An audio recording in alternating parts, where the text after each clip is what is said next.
You ready? To call to order the Committee of the Whole meeting for Tuesday, September 1st, 2020. First item on the agenda is roll call. Miller, Here.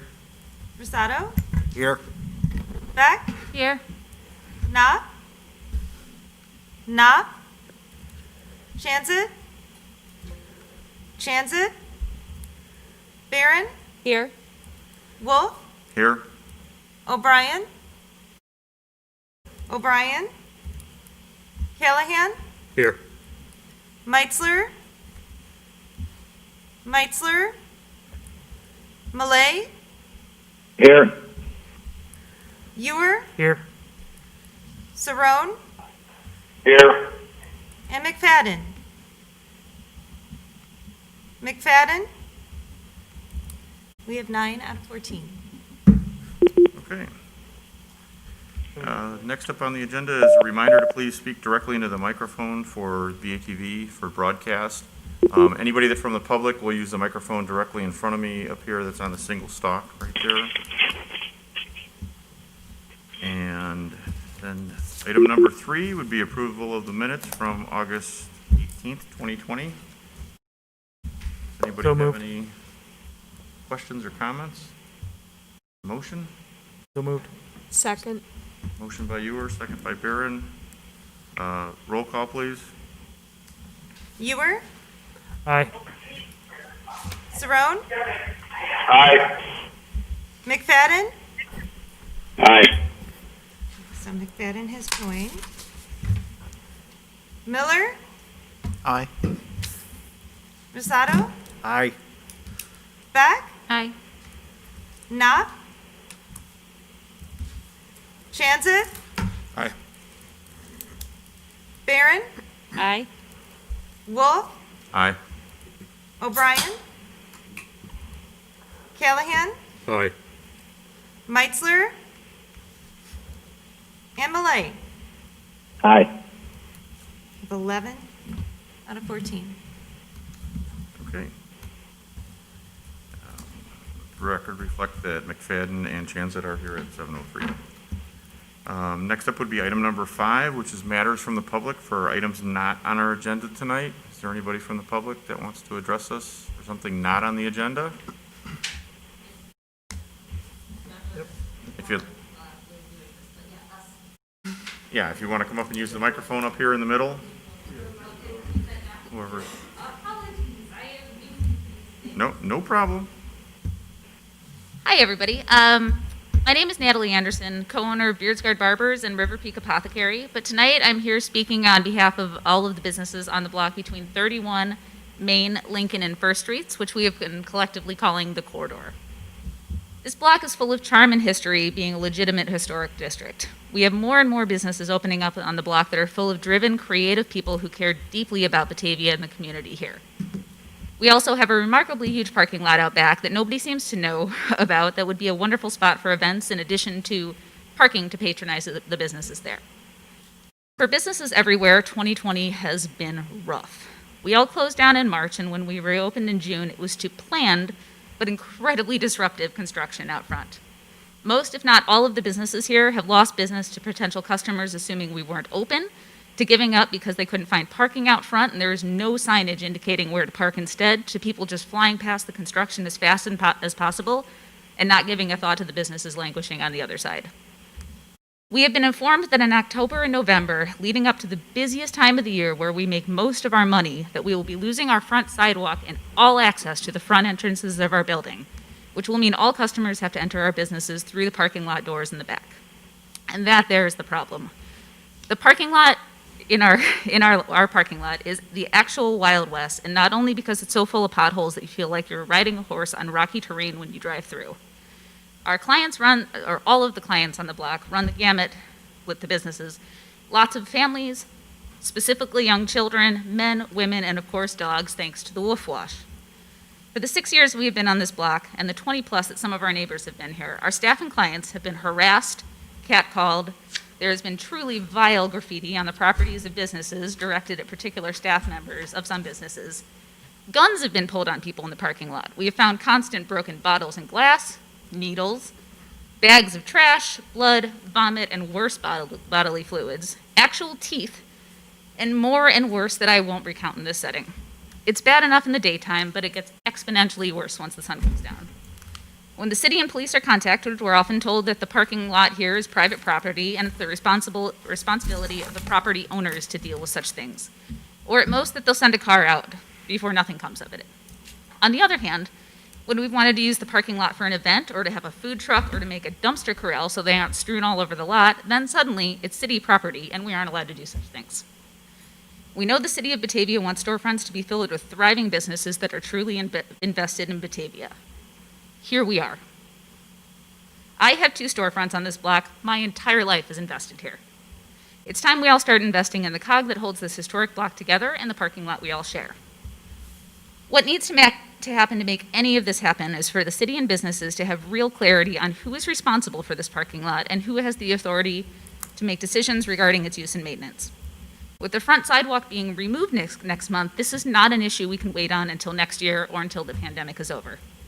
The businesses on this block will be facing an entirely new level of hardship coming up into this fall that none of the other businesses in Batavia will be facing. We need help specifically. We need help now. We need this parking lot cleaned up, patrolled regularly, better lit, and with real signage to point people there, and we need plans for its use and management going forward and approved by the city. We are here to make an actionable plan with the city to make this a safe, clean, and thriving area for staff and customers.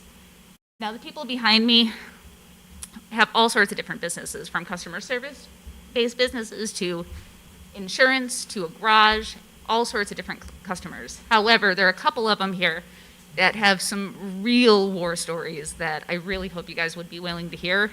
I have plenty of my own, but there's some that are worse than mine, and I hope they can speak as well. Thank you very much. Okay. Come on up, whoever's next.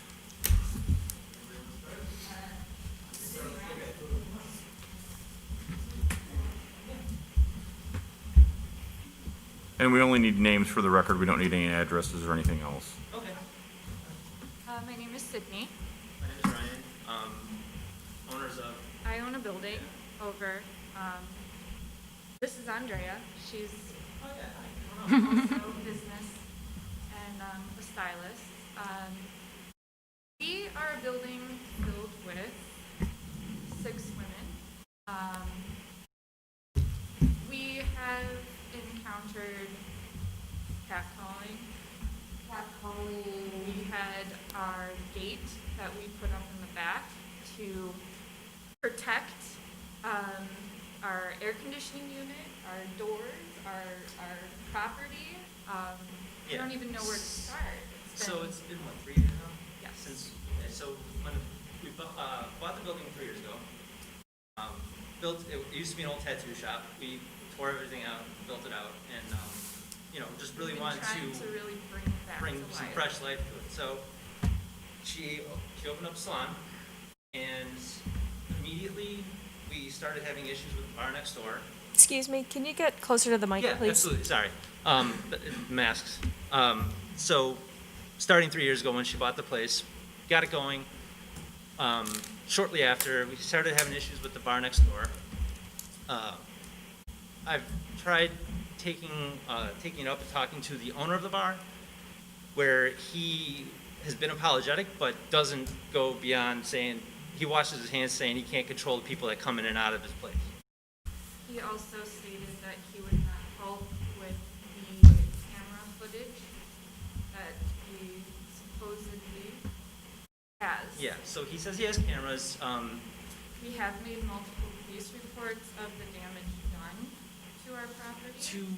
To be specific, there was no fence in the back. We put the fence up specifically for the This reason because there used to be broken bottles all in the back by where people would walk in and out. They would hide. People would lock up their Doing drugs. bikes for weeks on end to our property. They would pee, Yeah. urinate. Go to They the would, bathroom, vomit. It used to be Break just kind of a glasses. free-for-all behind our business. Like I said, I've tried talking to the owner. We ended up putting up the fence. Within 24 hours of the fence going up. There was obscenities written all over it before I could even like stain it or make it do it, finish the project.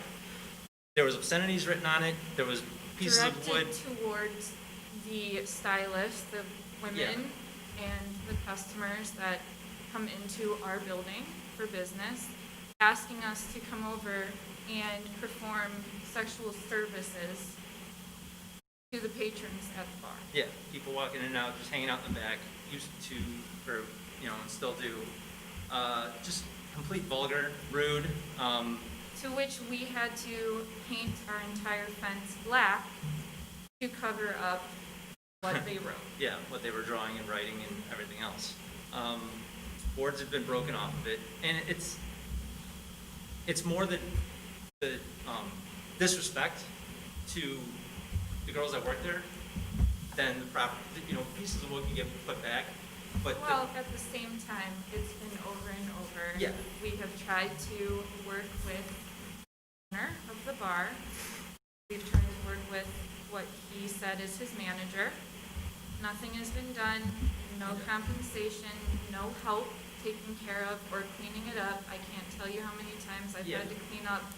I've gone out of pocket just to I've fix had to everything up. clean up, throw up, them going to the bathroom. They've smashed glasses on the back door, which was brand new, left dents, stained it. There's been blood, there's been a lot of drugs.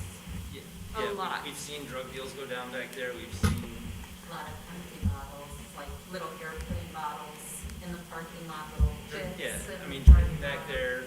I was there today, and they're walking in and out with no masks on, and just No care for. just complete lack of respect towards obviously themselves and their patrons and other people around them. And I do want to state that in the front of our building, where we have the big glass windows, they will stand in front at night and stare at or mouth profanities or sexual comments to the women, the stylists that are inside of my building getting their hair done. Nobody has helped us deal with this issue, and nobody hears us when we try to talk to them directly. We spoke to the police department multiple times. They said that unless we have cameras and we catch somebody in the act of doing something, there's nothing they can do about it.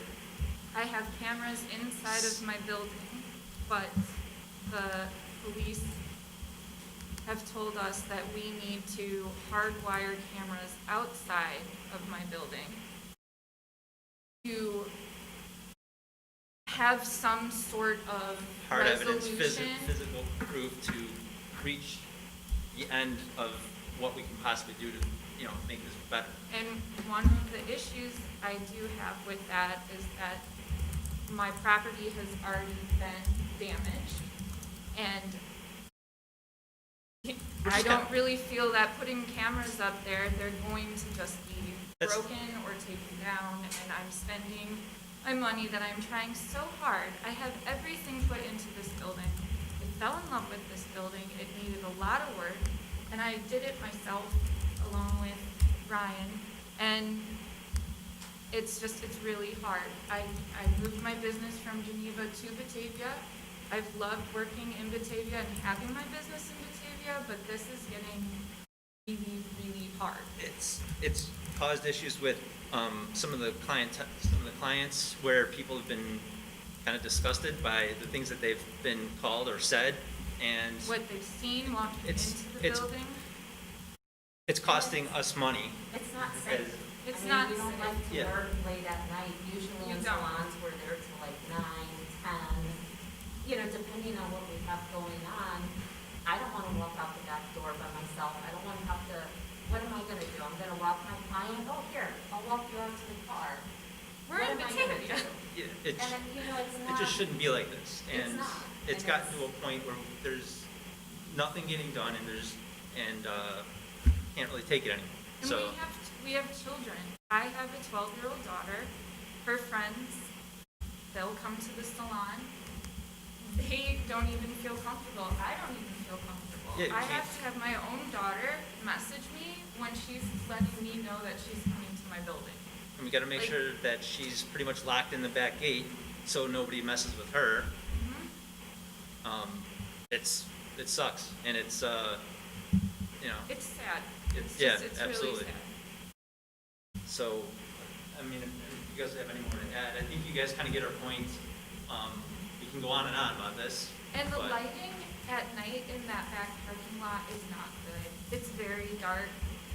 You can't really, I mean, people are in all different corners doing transactions and drinking, and they will get in their cars completely Oh, hammered. hammered Just and belligerent. hardly even make it out of the parking lot, and if they're still I on the mean, road. I was there at 2 p.m. today, and I saw a fight almost break out in the back. It's not just a nighttime thing. It's not just 10 p.m. or 2 a.m. when the bar closes or whatever. It's an all night, all day kind of belligerence, and I mean, it's a bar, I get it, but it shouldn't affect the businesses around it in this way. And we're right next door. And we are the direct building next door. So, yeah, like I said, I think you guys get the point. Just really like some help. So we're coming to you. If there's anything you guys can help us with, or Any questions? if you guys have any suggestions, or how do we do this? Where do we start? Can you give the address of your building? Yeah, 115 South Batavia Avenue. Thank you. Well, I think from our standpoint, I think first thing is probably going to be to get with the police Yes. administration and figure out what we can do from an enforcement standpoint or from a patrol standpoint to see how we can affect that. I think the other thing we can do is get with our Public Works Department and find out what we have back there as far as poles or anything we can put lighting on, anything we could change with the lighting to try to light that parking lot up better. And then I think we need to have our staff figure out exactly what our boundaries are on that property, so that way we can figure out a plan to go forward as far as what we can do from the city standpoint with the lot, what we can do with the resident, or with the business owners and the building owners, because sometimes they're not the same, and figure out what our next step should be, because I really feel like, I didn't realize it was this bad. I haven't been in that bar in a long time. I hate to say that I haven't been on that block a whole lot, other than to drive through the construction on a regular basis, because it does extend down into my ward. So I kind of want to know what access is like through there, but I really haven't tried to go in or out of any of those businesses, except for maybe picking up a pizza once. I'm trying to think what else I've been on that block for. Not a whole lot. And I think that's the change that we're looking for. Instead of being like the main downtown Batavia area, that's trying to be extended by really good businesses over there, and not just be forgotten about and thrown off to the side. No, and don't think we've forgot about you. I mean, we've talked about this the whole time since we started it with streetscapes on River Street. That's another quadrant that we want to have a streetscape done on, to have the front of the businesses as easily accessible from the public. Granted, I think the Main Street project has grown in scope, especially in front of your buildings, and that's been a real change there. I don't think we expected to go all the way down to First Street or all the way to Elm Street to do all that work and completely tear all that out. I know that the sidewalks and everything have to get redone because of the elevation changes at that corner. So I'm sure that that's, again, a big detriment to try to do that. And I think whatever we can do in the next few weeks to try to get that straightened out behind those businesses so that you can use those for your actual entrances during the construction. We've dealt with this in other places when we had the bridge redone, when we had River Street torn up. We will do whatever is feasible to get people in and out of the businesses, so that way, if that means that there's a walkway that's dedicated with railings to get in and out, we've done all kinds of strange things to make sure that businesses are accessible. We do not want to see bad things happen to the businesses in town. We're trying everything we can to try to make sure that any money we have available that we can do as far as grants, we're talking about another round of them here tonight, to make sure we can get that money out there to help businesses during this time. And, you know, this maybe is a situation that came in under the radar that I don't think many of us were aware of. I mean, I've known that there's been issues down there in the past, not aware of any of this stuff. That's why we're here. Right, and I'm glad that you're here, and we will do something. We will figure out whatever we can do with both Public Works, with lighting, and with, you know, I don't know if the liquor commissioner I can has say, anything to say about what we could do with a bar that has issues like this. A couple of If- the most urgent things that I think we're asking for, primarily, most of our clients, I'll tell you, we've been there for 6 years. I cannot tell you how many clients right now are saying, oh my God, I had no idea you guys had a packed parking lot. And we're like, yeah, it's new. No. But just some legitimate, like almost detour style signage that would direct people from their usual parking spots in front to the back would be like the fastest, most immediate help you could give us. Yeah, and we do have a sign shop, and we've made a lot of signs like that to direct to other parking lots as we've moved things around with traffic patterns. So we should be able to affect something like that. I'm sure Laura could follow that up for us Absolutely. and make sure that we get something within the next couple of days out there. That's a pretty quick turnaround to have, you know, parking for all these businesses behind the businesses off of First Street, or whatever the sign needs to say to direct people out there. Well, one thing that the city has in this block right now that it may not have had in the past is an incredibly united front of businesses. We are all in a Facebook group, messages, we talk to each other constantly. Okay. So we are ready to throw down to get this fixed and better. And you have all of us like ready, willing, and waiting to just do whatever we need to do. So Yeah. we're excited to. Thanks for listening. Yeah. Pass it off. Yeah, there's other people that want to speak. Okay. Yeah, I just want to talk real quickly. I know we've taken a lot of time, but it's very important to us. I'm Scott Queen. I'm at 121 South Batavia Avenue. Been there since '97. This has ebbed and flowed, you know.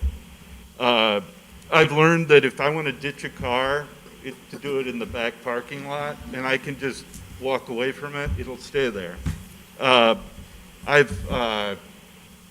There are spots in the parking lot that aren't safe. There are dips, and there's a hole by my back door that seems to be just sinking. It's really not safe back there. I pick up garbage at least once a week. Most of it's Budweiser bottles, which is fine if you want to drink beer, but there are dumpsters everywhere. So I'm picking up broken glass.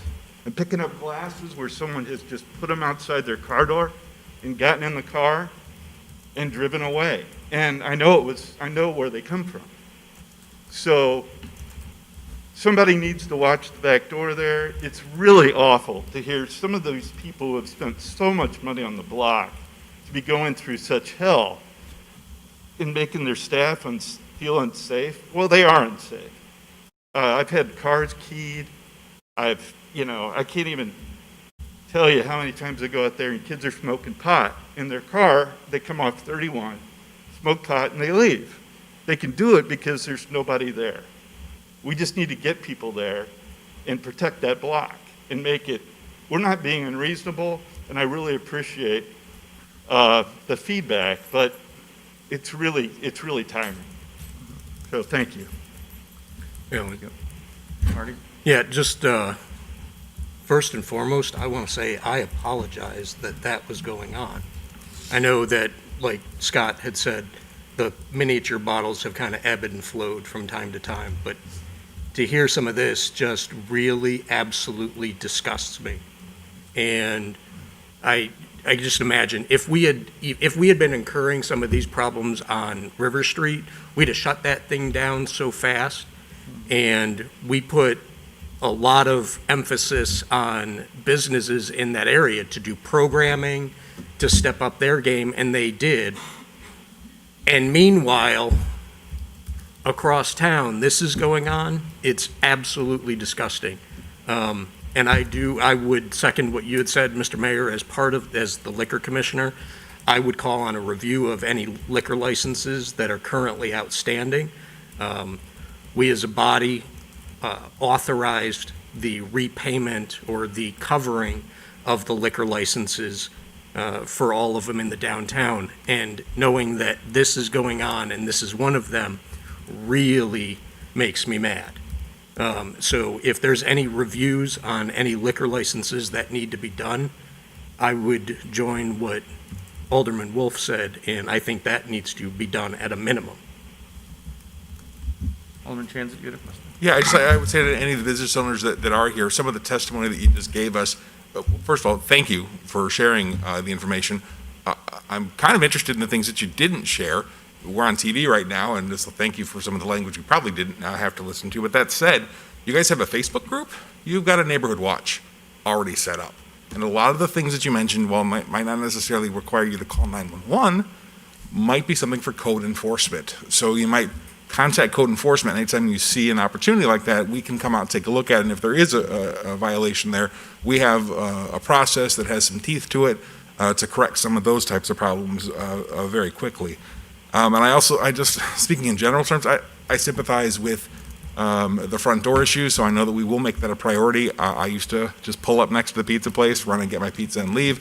It's a little harder to do that right now, but that said, every time I've had to get a pizza, it's been very bright and light outside. I have not been there when it's dark. So we definitely do need to make this a priority, and thanks for coming forward and sharing your stories. Anybody else? Good evening. My name is Sue Populorum. I live at 312 First Street. My husband operates First Garage at 318 First Street. So the garage is in that city parking lot. We are the lucky individuals that are there 24/7 after these businesses close and have said there is quite a bit of our guests is illicit activity, illegal, people going to their cars, people drive through the parking lot, walk up to windows, transactions, driving away, people go in their cars, I don't know, and then they get out and then they go back in the bar. There's more activity in the parking lot than there is in the bar. And I do know that the bar lights on the outside are off at night, which does create more shadows. And the people that hang out in that parking lot are completely dependent upon who is bartending that night. Certain people draw certain people to that area. So I just wanted to say that, we're there, 24/7. We see it at 2 o'clock in the morning, and it's just a little disheartening that people can't be more respectful of themselves, first off, and then pass it on to being respectful to others. So, thank you. Thank you. Anybody else? I'm Annie Scholl from Hearth and Hammer General. Much like First Street Garage, the parking lot is always my front door. So I just want to say that I think this parking lot is more visited by our town than folks might think. Children ride their bikes through there, families walk through there. When folks have funerals, they often park back there when there's overflow parking. There's multiple salons, the dentist, the dog wash, so there's a lot of services that people are also attending. So really and truly, the state of the parking lot is embarrassing for visitors. I know a lot of us, we have people visiting from out of town. We get a lot of folks coming from Chicago, and as Scott Queen has said, there has been times where there's like 6-packs and things that we have to clean up. On that point, I just want to say I have called the police. I do have a case number for finding such litter in the parking lot. I often work late because I'm constantly making candles, and when I leave, as Sue was saying, it's not always the bar patrons. There are parking lot parties happening at midnight, 1 a.m., so it really and truly is, it's pervasive, and it's stemming from the lack of lighting and the status of the parking lot. Of course, we know when things don't look nice, people don't want to treat them nicely. So I just want to say, on behalf of my business owners that need the front walk, I appreciate everything you can do for that, but also please don't mistake, we also want the parking lot to be taken care of, because as we've been saying, we think of ourselves as a very artsy, vibrant area, and we have a lot of things we would like to do in the back parking lot, But when there's holes and water collecting, we can't do that. So I appreciate everyone listening, and I don't know if anyone else has anything they'd like to say, but thank you for your time. I want to thank everybody for coming down tonight and, I guess, opening our eyes to some of the things that are going on. Do you want to come up? Come on up.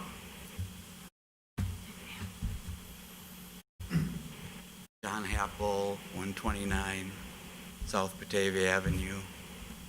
Just put my 2 cents in.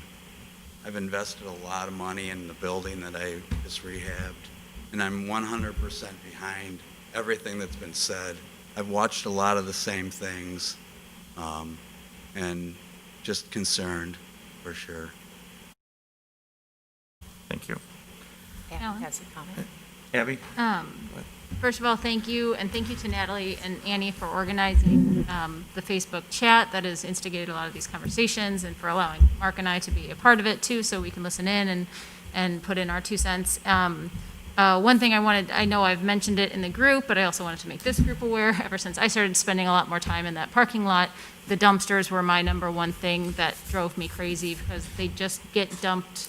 Dumpsters get dumped just all haphazardly throughout that space. So you kind of have to weave around dumpsters when you're driving or biking through that area. So a dumpster corral is really high on my priority list. And so I've been putting together a form that I was going to, and I've mentioned it on a call with city staff before too, and it seemed like something that is doable. So I'll be sending along information to all of you to kind of understand waste needs and what consolidation we might be able to accomplish back there, and find a spot that works with the city to put, to at least clean up those sight lines, to remove that from the immediate backs of our properties, et cetera, et cetera. And then to what Scott said too, and I think this will be a really great feedback loop that will be accomplished here, is that as we get more people back there, and as people come up with uses for this parking lot that are really positive and artsy and productive for everybody, that's going to create a lot more casual surveillance back there, and we will just also naturally see a turning of the way it's used and the way it's respected and the way it's treated, and I'm just really grateful that you guys have banded together and been able to start to push this forward, because it was going to take some sort of a tipping point, and we're there, and so now we're going to hopefully see it turn around in a really positive way. So thank you so much for coming as well. Ellen? Your Honor? Yeah. I just want to say on behalf of the Batavia Police Department that many of the issues that you've heard tonight have not gone unnoticed or unreported or unreacted by them. We've got quite a case file in the works. I don't want to discuss particular details of it, but the Batavia Police Department has got their eyes on what's going on here. We were going to, tonight, I think, maybe suggest to the council that it's probably time that we rework the liquor ordinance in town and maybe bring some new teeth into it. And I've talked to our lawyer here with it, or I haven't talked to you, but I've talked to his boss about it. And so we're working on some stuff that we want to bring in that will hopefully kind of put the bite more into some of this stuff that's going on. It's been an interesting thing to deal with in this particular location, because that ownership in that alley, which has already been brought up, is probably one of the most intensified puzzles of ownership that we have in the entire city of Batavia. And you have to appreciate that most of this was done, this ownership and these lots drawn were done probably, some of them in the last 2 centuries ago in the 1800s. And so we've had this thing, and it's been bouncing around, and then there's been some people have just bought portions of the parking lot, and then the city went in there and bought part of the parking lot, and then some of it doesn't even have an access to anything other than to go on the neighbor's property to get where they're going.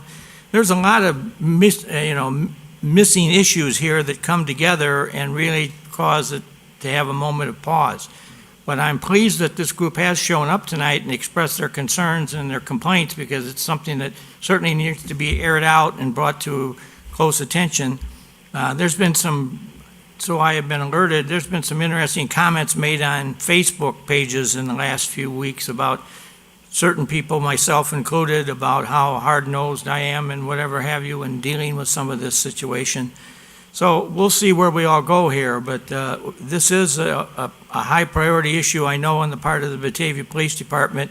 It is not being overlooked, and sometimes when you get into these types of investigations, it takes a while because sometimes you have to build cases, and as they've already indicated, some things happen there, we know we're bad, but we don't have the proof or we don't have the evidence. And so sometimes there's other ways to work that, and Chief Ewell and his department, I know, are working very diligently to bring that to the forefront of this thing. So I guess I just encourage those behind me to continue their communication. Feel free to call me or the city administrator or your alderman if you want, and let everybody know what's going on, because I think we're very interested to hear what's the neighborhood's concerns and what's happening there, and we will be trying to address it. Thank you. Dan? Your Honor, before you had mentioned, I know that it's a different case. We had a patchwork situation with another parking lot in town where we were able to find some opportunities for some land swaps and whatnot. Does it make sense for the city to look at acquiring some property, or at least doing something? We're trying to examine it. This one's got some alleys and stuff. For sure, yeah. That has multiple ownerships in it. I mean, the alley's owned half by this person and half by this person, and then you talk to one and the other one says, well, I don't know, I don't like them, or whatever, I don't want to lose my access, or whatever their issues may be. We've got that infamous walkway there that's right there by Keller Williams Realty that, used to be the quote-unquote alleyway from the avenue back there. Yeah. And some of the realtors at Keller Williams over the years have gone in and personally donated money and planted plants and all kinds of stuff to try to jazz that up. And then they go in and people are in there tearing the bushes out, or cutting the flowers down, or whatever they're trying to do. So there's a lot of moments of animosity, and certainly what the city is doing right now out there in the front is going to kind of change the levels and the complexion of it a little bit. And I think the lighting will be much more significant there, and hopefully we can maybe transpose some of that same lighting we're going to have on the avenue into the alley to kind of further enhance it. We're probably going to need some support of some of the alley ownerships as far as running some underground wiring and whatever to get some of this lighting back there, but it certainly would be something I'd strongly be in support of. Yeah, and I think before we start doing any of that, we need to know what the picture is, Right. who owns what, and, what we need to do to try to make that work back there, so that way it becomes something a little bit simpler. I deal with a similar thing where I work 2 blocks north of that. We actually own half of the alleyway that accesses the city parking lot. And then the other half of it, I believe, is owned by the insurance agent to the west of us. And I don't know if the city owns anything but a very small strip going down the center of it, but it's always remained open in the 36 years that I've been there, because it's been a working relationship between all the parties that are there. So that's something I think, especially moving forward, hopefully everybody that's sitting back there tonight knows that they want to be here for the next 20 years or more, and we can all work together to try to make something better for that area. I think that's the main goal, that's the end goal of this. And so I really am happy that you've banded together, got somebody as a spokesman, and came in with a very organized, display of what reality is out there today. And I can guarantee you that, to a T, everybody sitting up here wants to change that. So we're going to do whatever we can to make sure that happens. And I think somebody on the phone wants to say the same thing. Hello? Yeah, Alan, it's Scott here. Just so you know, I had done some of the work on renewing some easements we had there, because this was actually done as a special service area about 20-some years ago. And I did a lot of the work that did the research on, which pieces we owned and which pieces were just easements. So it's kind of a mix of half and half of what the city owns and half what's an actual easement. So I do have a pretty good idea of, where the boundaries are on that, and I've kind of worked with Public Works on that as well. Okay. So that's, I think, where we're at now on this, and I think you just handed out cards, so Yes. everybody, will try and keep everybody in the loop, or maybe get everybody Right. on an email group or something, so that way we can keep communication lines open and let you know what the city is trying to do, and then what we're gonna have to work together on. Yeah, if everyone could send me an email, and that way I'll have all of you in one email group, and so that I can communicate with you as a group. Thank you. thank you for Alderman Wolf, spending the time and coming down for a minute. tonight. Yes, thank you. Somebody else on the phone want to say something? Yeah, Alderman Wolf. This is Chief Yule. Can you hear me? Go ahead. Yes. Yeah, so I just want to apologize for the experiences some of the business owners and residents over there have experienced in the past. I just want to I don't want to beat a dead horse. It's a kind of a complex area over there. Obviously, public and private. You've got commercial. You've got residential properties above some of them. So it's a complex area for us to deal in. But I want you to know that we're not ignoring that area. Batavia Police contacts have exceeded over 60 since the beginning of the year. So we're regularly out there for bar checks. We have about 20 calls for service, many of them self-initiated, and that's just for the property that resides under the Full Moon's umbrella. The rest of them, I'm sure we've had some other contacts out there in that area. So again, we will be happy to listen to any specific concerns anybody has, and please feel free to give me a call any time of day when we can send somebody out there and meet with you about specific issues or concerns. The suggestions by one of our officers to put in cameras, obviously not a mandate, but my guess is they were probably trying to give recommendations on improvements by environmental design, just to increase the safety level over there. But we are not blind to the issues over there, and like I said, we do spend quite a bit of time in that area. I know that it may sound ironic to some of the people that are there tonight, but we are out there quite a bit. Thank you, Chief. Okay, come on up. I just wanted to say one more thing with the construction. We've had a couple of times where the water's been turned off when we've gotten to work at the salon, and I know there's the barber shop and the dental office right next to us, and we've had no warning. It wasn't an accident, but they've come by like maybe at 8 o'clock in the morning and told other businesses like, hey, we're going to shut the water off today, but there's no note on the door. So we've actually put chemicals on people's heads and had to rinse them off with bottles of water. So that's just one more thing with the construction. Like, we really need to know if we get accidents happen, but we really need to know if the water's going to be shut off, whether it's a note on the door or something. Yeah. We'll review that with the Absolutely. That construction definitely is the management. policy, and I'm so sorry that that did not, okay. Laura, Make when you sure start they that, get notice to I you. wonder if they're not in that notice group. I'm sorry, what?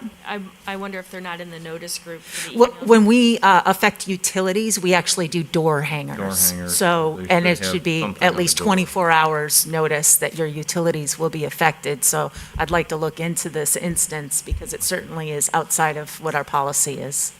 Okay. Mark? I didn't have anything else to say because everybody said everything I was thinking anyway, but Laura, when that email group is started, can you include Abby and me in that? Sure. So we have that information as well. I'd be happy to. Thank you. Okay.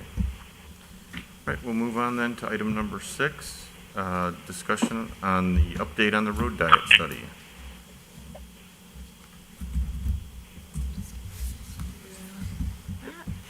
Yeah, so there has been progress in that regard in that the state of Illinois has a 14th issuance of their ITEP grant funding. And the ITEP grant fundings are to improve the bikeability, walkability, and safety of the road system in Illinois. They doubled the amount of grant funding that is available, and per grant up to $2 million. And so we wanted to take the time because I know that we said we are going to have to take another look at what our strategic plan action items are. But the studying the appropriateness of a road diet on Route 31 was on our strategic plan. And so we just wanted to bring the topic back here because it will be necessary for us to demonstrate as part of our ITEP grant application that there is public support for pursuing this as a project at this time, so that in the event we are awarded the grant, that there are assurances that that would move forward. And so I just wanted to open the discussion with you tonight, whether you, as our elected officials, still want to pursue the studying of the road diet going forward in the current time. Yes. Yes. I believe it was unanimous that evening. Yes, it was, but that We was just weren't sure. We pre-COVID. just weren't sure what the state was going to do, but Exactly. you were united front that night. Exactly. Abby? And the webinar that I listened to about the ITEP funding, Active Transportation Alliance has been really involved with getting the word out about it. They talked about not only applying for your phase one, but bundling phase one, phase two, and even construction into your grant proposal, because they want to see whole projects, and they could possibly fund whole projects up to $2 million. So it wouldn't even just be, let's study it and find out, but it is like, all right, are we a go? Like, like we're gonna push for this and get, wrangle the support and then actually maybe do it, because that might be all wrapped up in that, which would be great, because that would be a great project to get funded. And I'd also like to share that we have been encouraged by IDOT to go forward with the steps of this process. We were wondering whether they would accept a traffic study that was being done right now, because times are a little weird. But they definitely said that they would accept the traffic counts and such that would come from a road study that would be done during this time. So they're really encouraging us to move forward with our plans. Or I think it does more than just traffic changes. I mean, the more that I've talked to people in the last 6 months or so with a lot more pedestrian and bike traffic this summer, so many people have made the comments about how the crosswalks, the flashing light crosswalks on 25 or Hart Road or anywhere else are easier to cross on a 2-lane road than they are on a 4-lane road. And I think that in and of itself, as the road gets narrowed down, makes even more sense to have those, or have more of those, that would make those crossings easier. So I think it's more than just the road diet and trying to get people to slow down, and then allowing it to open up in the couple of blocks downtown to where you can look for places to go, look for the business community to find those places to park, and then knowing that it just opens up in downtown and the rest of it is all much more controlled and hopefully slower. Mark? yeah, I think for the benefit of the business owners here, if you weren't entirely sure what we meant by road diet, that would be eliminating 2 lanes of traffic on Route 31. So it would be mainly a 2-lane road with like a center turning lane generally. But what that would do would slow traffic down in front of your businesses and make them even more visible. So when Laura says we need to have public support, we need public support from you guys too, because it will directly affect you, and it should positively affect you. Shouldn't take as much to do as a road construction, because it's really about restriping more than anything, but it should be something that would be beneficial to you, and then it does, again, create much more bikeability and walkability in town. And that's the reason we really want to pursue it, is because there ends up being a barrier for people to get across town. In fact, the roadway from Wilson Street to Fabian Parkway, that roadway during most of it is only 36 feet wide. So each one of those lanes, couldn't be built by today's IDOT standards. They're too narrow. And so the thought is that we would create 2 bidirectional 10-foot lanes for people to travel in. The center lane being the turning lane where people are slowing down to turn, make that 9 feet, because then that would allow 4 feet on either side of the road for a nice bike lane, where people could really feel safe inside of that zone. So that would be the plan. I would ask if Gary or if Rahat has joined us, if they have anything that they would like to add to the conversation.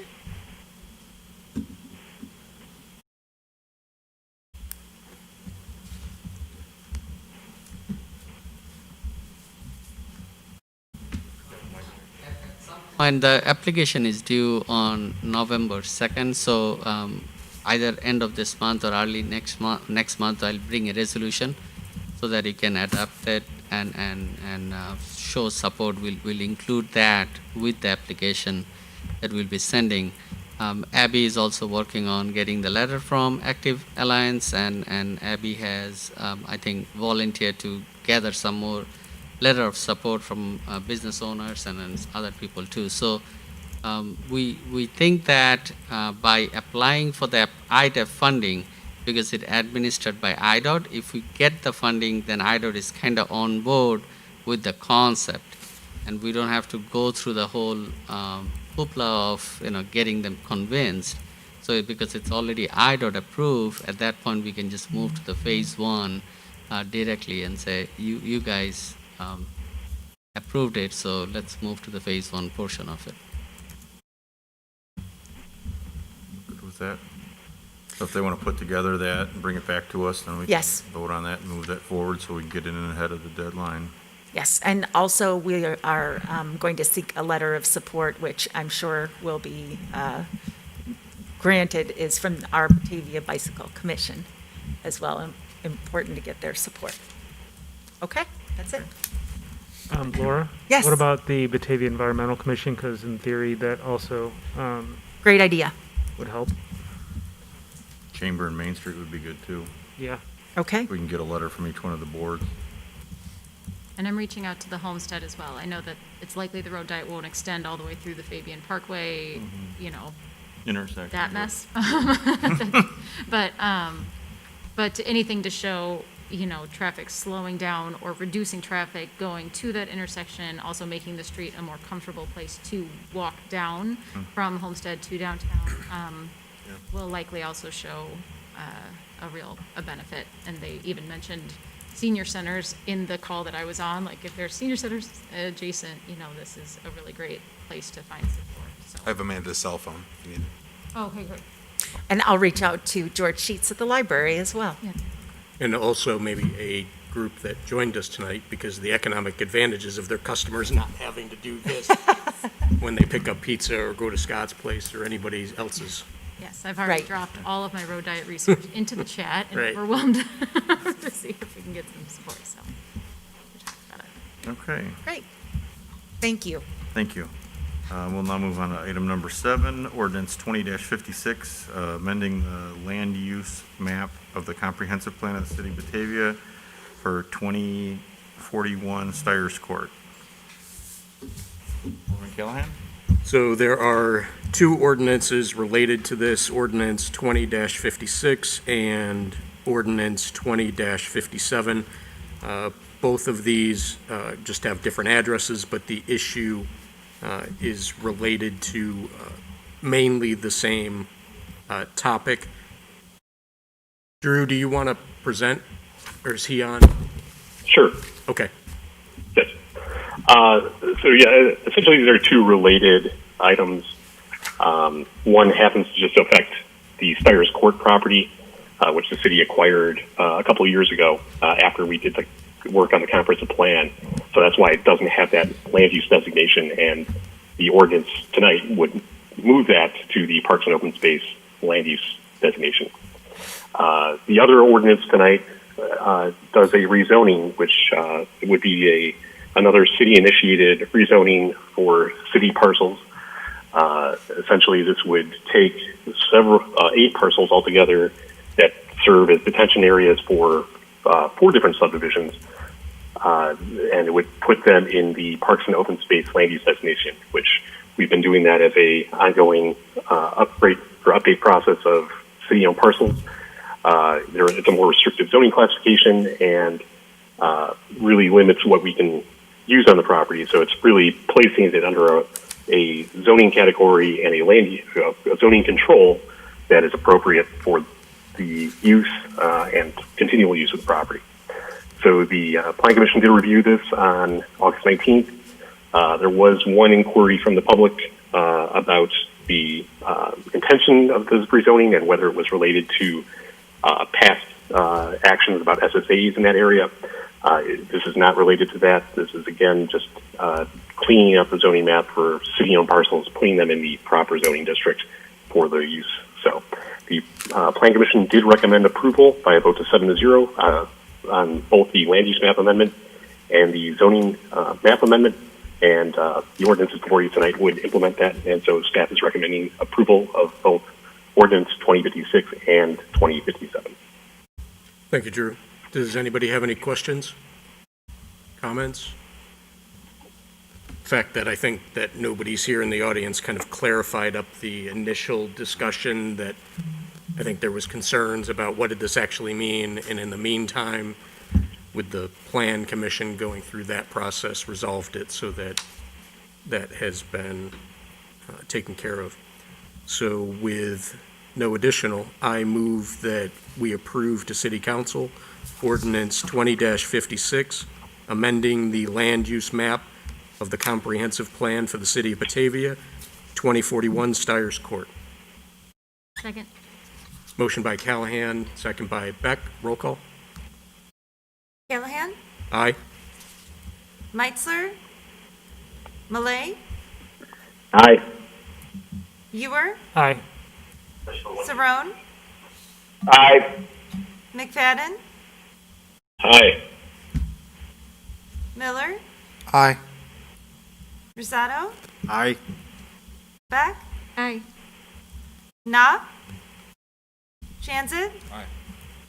Barron? Aye. Wolf? Aye. And O'Brien. Motion carried, 11-0. Then the second ordinance was ordinance 20-57. I move we approve ordinance 20-57, amending the official zoning map, 950 Moorhead Drive, 734 Ridge Lawn Trail, 2041 Stiers Court, 960, 970, 1101, and 1106 Wind Energy Pass, City of Batavia applicant. Second. Motion by Callahan, second by Beck. Any additional on this? Roll call, please. Callahan? Aye.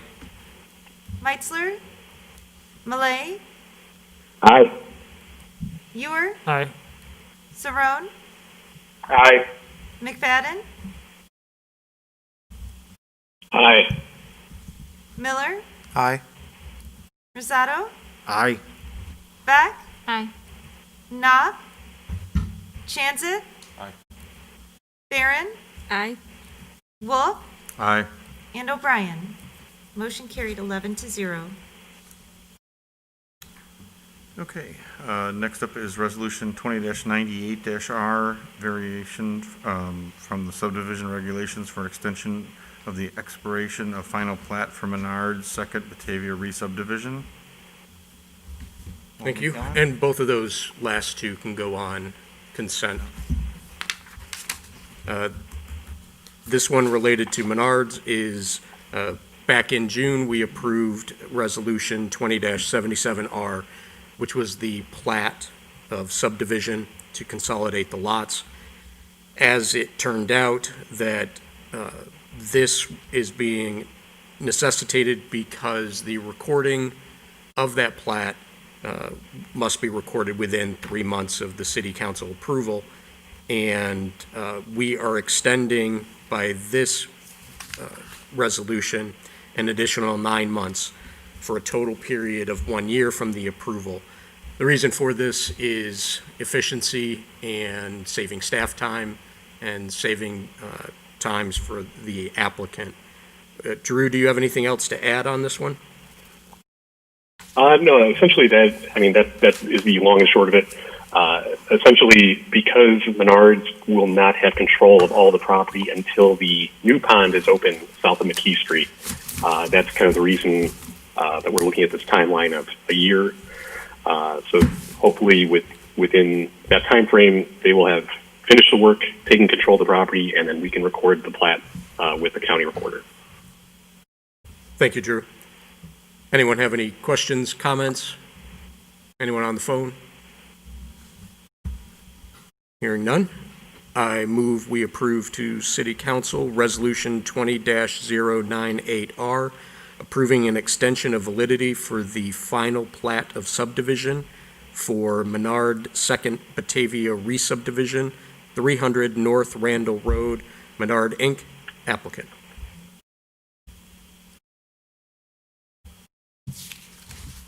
Second. Motion by Callahan, second by Beck. Roll call. Callahan? Aye. Meitzler? Malay? Aye. Ewer? Aye. Saron? Aye. McFadden? Aye. Miller? Aye. Rosado? Aye. Beck? Aye. Knopf? Chanzit? Barron? Aye. Wolf? Aye. And O'Brien. Motion carried 11-0. Okay. That can also go on? Consent? Yep. Okay. Next up will be item number 10, Resolution 20-106-R, authorizing execution of task order number 21 with Engineering Enterprises Incorporated for Carriage Crest Recharge Basin Dewatering Well Analysis, Phase 1, Part B. Okay. This is what we've talked about several different times, moving forward with Carriage Crest, the drainage problems that we have out in Carriage Crest subdivision. And this is the next phase or next thing on the list. You want to explain any of what was in your memo, Gary, or? Sure, I can provide a summary. Just recently, we completed a preliminary study with Engineering Enterprises, and the study that's before you tonight is a proposal. We're just referring to it as Part B, because really it is still part of a Phase 1 study. It's not to the design stage yet. As part of the study that was just completed, Engineering Enterprises identified several different options, and the general consensus of the committee after their presentation was to try and pursue options that would provide a higher level of protection. And the one option that was mentioned during the first study was a gravity sewer option. However, that also had a cost of $3.5 million estimated. So we've used that $3.5 million as a benchmark. And our goal with this study, this Part B study, is to try and look at other alternative options and see if we can develop an other alternative option that works from an engineering standpoint, that provides a high level of protection, and has a life cycle cost less than $3.5 million. So that's kind of the goal. I kind of outlined the scope there in the fourth paragraph. We're going to do a more detailed analysis of the recharge basin, several soil borings, modeling soil layers, looking at groundwater monitoring wells so we can identify groundwater flows, looking at environmental issues related to the soil samples, some additional hydrology and hydraulic surface runoff work will be performed.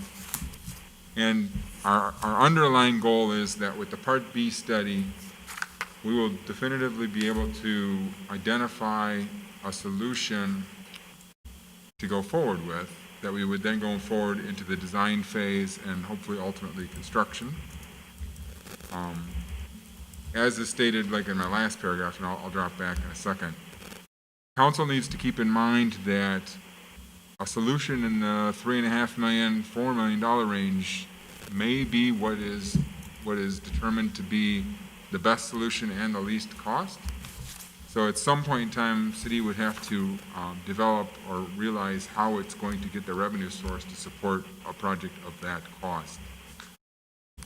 With this project, with this task order, this engineering study, we have $45,000 currently budgeted. That was originally intended to be design work, but obviously will now be used for the continuation of this Phase 1.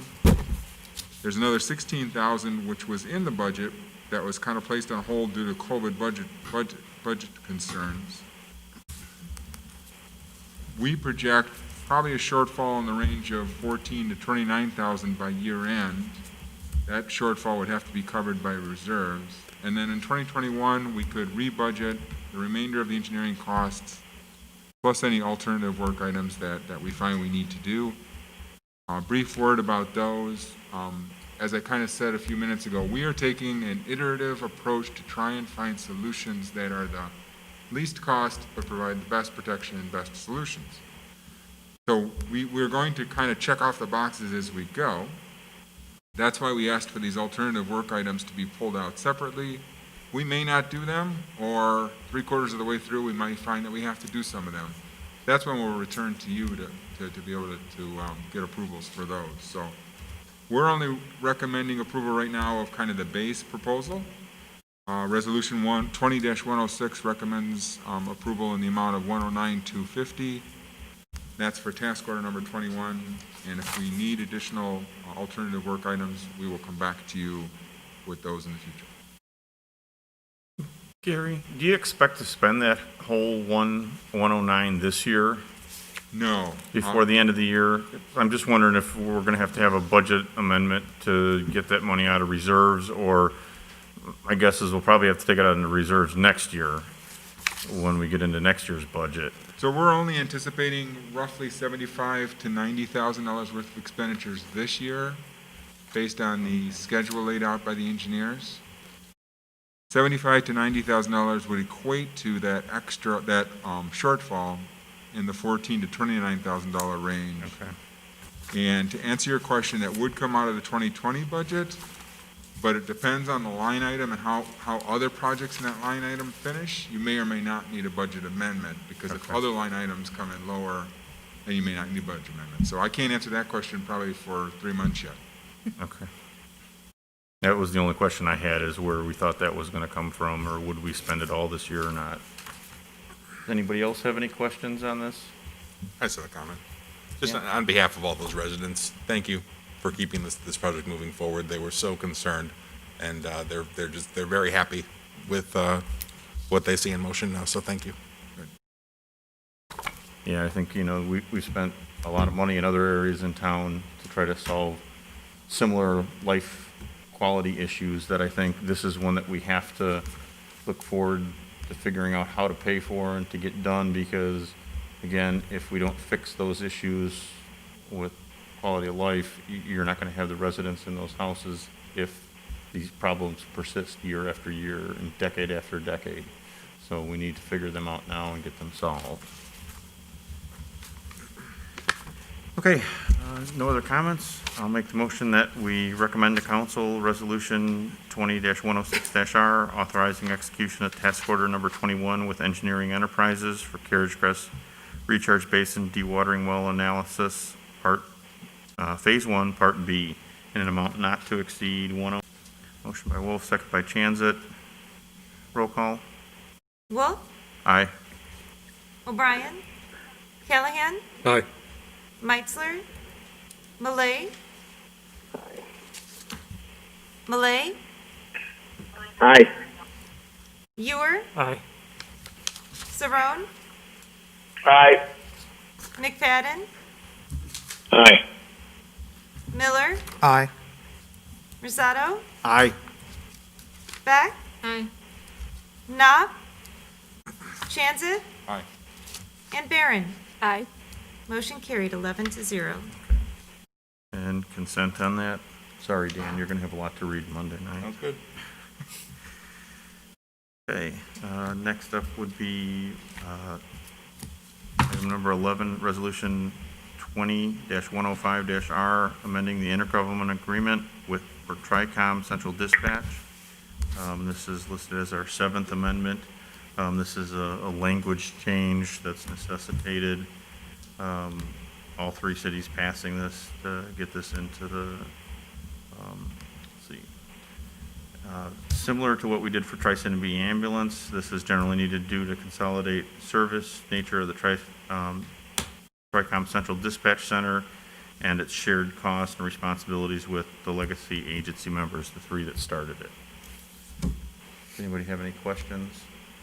Seems like a pretty simple language change. I think, was it last year we did this with Tri-City Ambulance, right? Okay, hearing no comments. I'll make the motion that we recommend to council resolution 20-105-R, amending intergovernmental agreement for TRICOM Central Dispatch. Second. Motion by Wolf, second Rosado. by Rosado. Roll call, please. Wolf, Aye. O'Brien, Callahan, Aye. Meitzler, Malay, Aye. Ewer, Aye. Saron, Aye. McFadden, Aye. Miller, Aye. Rosado, Aye. Beck, Aye. Knopf, Chanzit, Aye. and Barron. Aye. Motion carried 11-0. Okay, I'll put that on consent as well. Next up will be item number 12, discussion entering into an IGA with the Park District for dam removal and preserving the Depot Pond. Alderman Chanzit. I was going to transfer that to Laura because, you. for memo today. Thank you. There actually has been, a tremendous amount that has been going on with regard to our dam here in Batavia, not the least of which is the fact that a couple of weeks ago, a couple of folks on a pontoon boat found themselves in a life or death situation, their craft having gotten stuck on the dam, and one of those people going under that boat and into the boil and needing to be rescued by our police and fire departments. So it becomes even more imperative that we look to address that situation. And we are very fortunate to have a couple of faithful partners in that pursuit, one of those being the Batavia Park District, who since the time that I have joined the city, have expressed an interest in working with the city to come up with a joint plan to address the issue of removing that dam, and because removing that dam would reduce the level of water, or maybe completely, in the Depot Pond, which many see as a central feature of our downtown, that we would work in collaboration with one another to, on a project to remove the dam and correspondingly make sure that we still have the Depot Pond as that beautiful feature in our downtown. So there are two parts to this. Number one, the city has been communicating with the Illinois Department of Natural Resources because for really the last 20 years, they have had a process to try to work on removal of these low-head dams, because while they do, it's pretty to see all of that water come crashing over the dam, the actuality of it is that it's an incredibly dangerous situation. And so they seek to get removal of all of those dams along the Fox River and other rivers in the state. Currently, they're moving forward with the removal of a significant portion of the dam up in North Aurora, and they're moving into the engineering phase of their project. And that's been a significant change in the program to allow additional funding for municipalities that need to remove their dams. Is in the past, IDNR had been willing to fund the actual construction work of removing that dam, but the engineering cost was borne by the municipality. There's been a change that now engineering funding is also available. So it's very good timing for us to be working on this project. And in fact, staff have had several meetings with IDNR, and we have asked them what we might need to do as a municipality in order to put ourselves in the best position to receive the funding for the removal of our dam. And just yesterday, I received some of the different elements that IDNR would like to see in a memorandum of understanding that would be entered into probably on a three-party basis between City Council, the Park District Board, and DNR in terms of who would be responsible for what in the project. In addition to that, the Batavia Park District, I'd like to give them a shout out for doing the heavy lifting on coordinating with an outside consultant, Hitchcock Design, and they are proposing a project that is in two different parts. The first part of the project would consist of an in-depth analysis, a data gathering, community engagement, and focus on further evaluation of the options surrounding the dam and depot pond. And then a second step would be to expand the vision of the river corridor, building off of the most preferred options of how to address the dam and depot pond, but also look at other issues like connectivity to the river, branding, expanded recreation options, and the economic opportunities and impacts that such a project would have for our community. And so we also would enter into an intergovernmental agreement for those consulting services, for those to be borne 50-50 between the city and with the Park District Board. And I provided you with some draft documents. There were 3. There was the Memorandum of Understanding points that DNR had provided us. There was the draft intergovernmental agreement from the Park District, and then also the scope of work, the draft scope of work from the consultant Hitchcock Design. I would also point out that Hitchcock Design conducted similar projects, both for the City of St. Charles and also for City of Geneva, and that has given them a great deal of familiarity with our particular zone of the Fox River. And so, not asking for a decision on any of these documents tonight because they aren't even in finalized form. I just wanted to present them to you and then suggest as a next step that maybe we have a joint meeting of the boards. I don't think we've had that in the last couple of years, but maybe if we could invite the park board to join us some night soon so that we might further progress on these documents. And then I'll just open up the discussion. Alderman Chanzit. Absolutely. Are we able to have that type of meeting in this room if we're going to have a joint meeting? And how soon is it appropriate to do something like that? You know, I'd have it next Tuesday if we could, but next Tuesday is actually, I wanted to point out, is our city council meeting because of the strange way that Labor Day weekend has fallen this year. So it being Labor Day on Monday, we'll actually have our city council meeting on September 8th.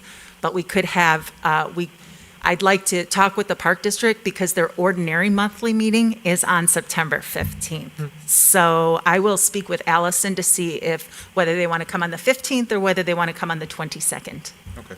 The only reason I say it is just to get on the same page as quickly as possible. Yes. Good idea. I will open it up to discussion if anyone wants to comment on the latest developments. Yeah, I mean, I'm definitely in favor of moving forward on this. I think that's something that we need to do it before the dam does what it wants to do on its own, which would then cause a situation that we're going to look bad for not having done anything for a long time. The only concern I had when I was looking at the MOU, I don't think the state doesn't care when it says, but the city of Batavia is going to pay for it all. But it says in there the city of Batavia is going to pay for it all, and I just want to make sure there's not some legal loophole that somewhere the park district says, oh, city of Batavia is paying for it all, and they back out because this agreement with them is only for the planning. It's not for any real construction. I don't know if something can be worded that that's a joint effort between us. Definitely.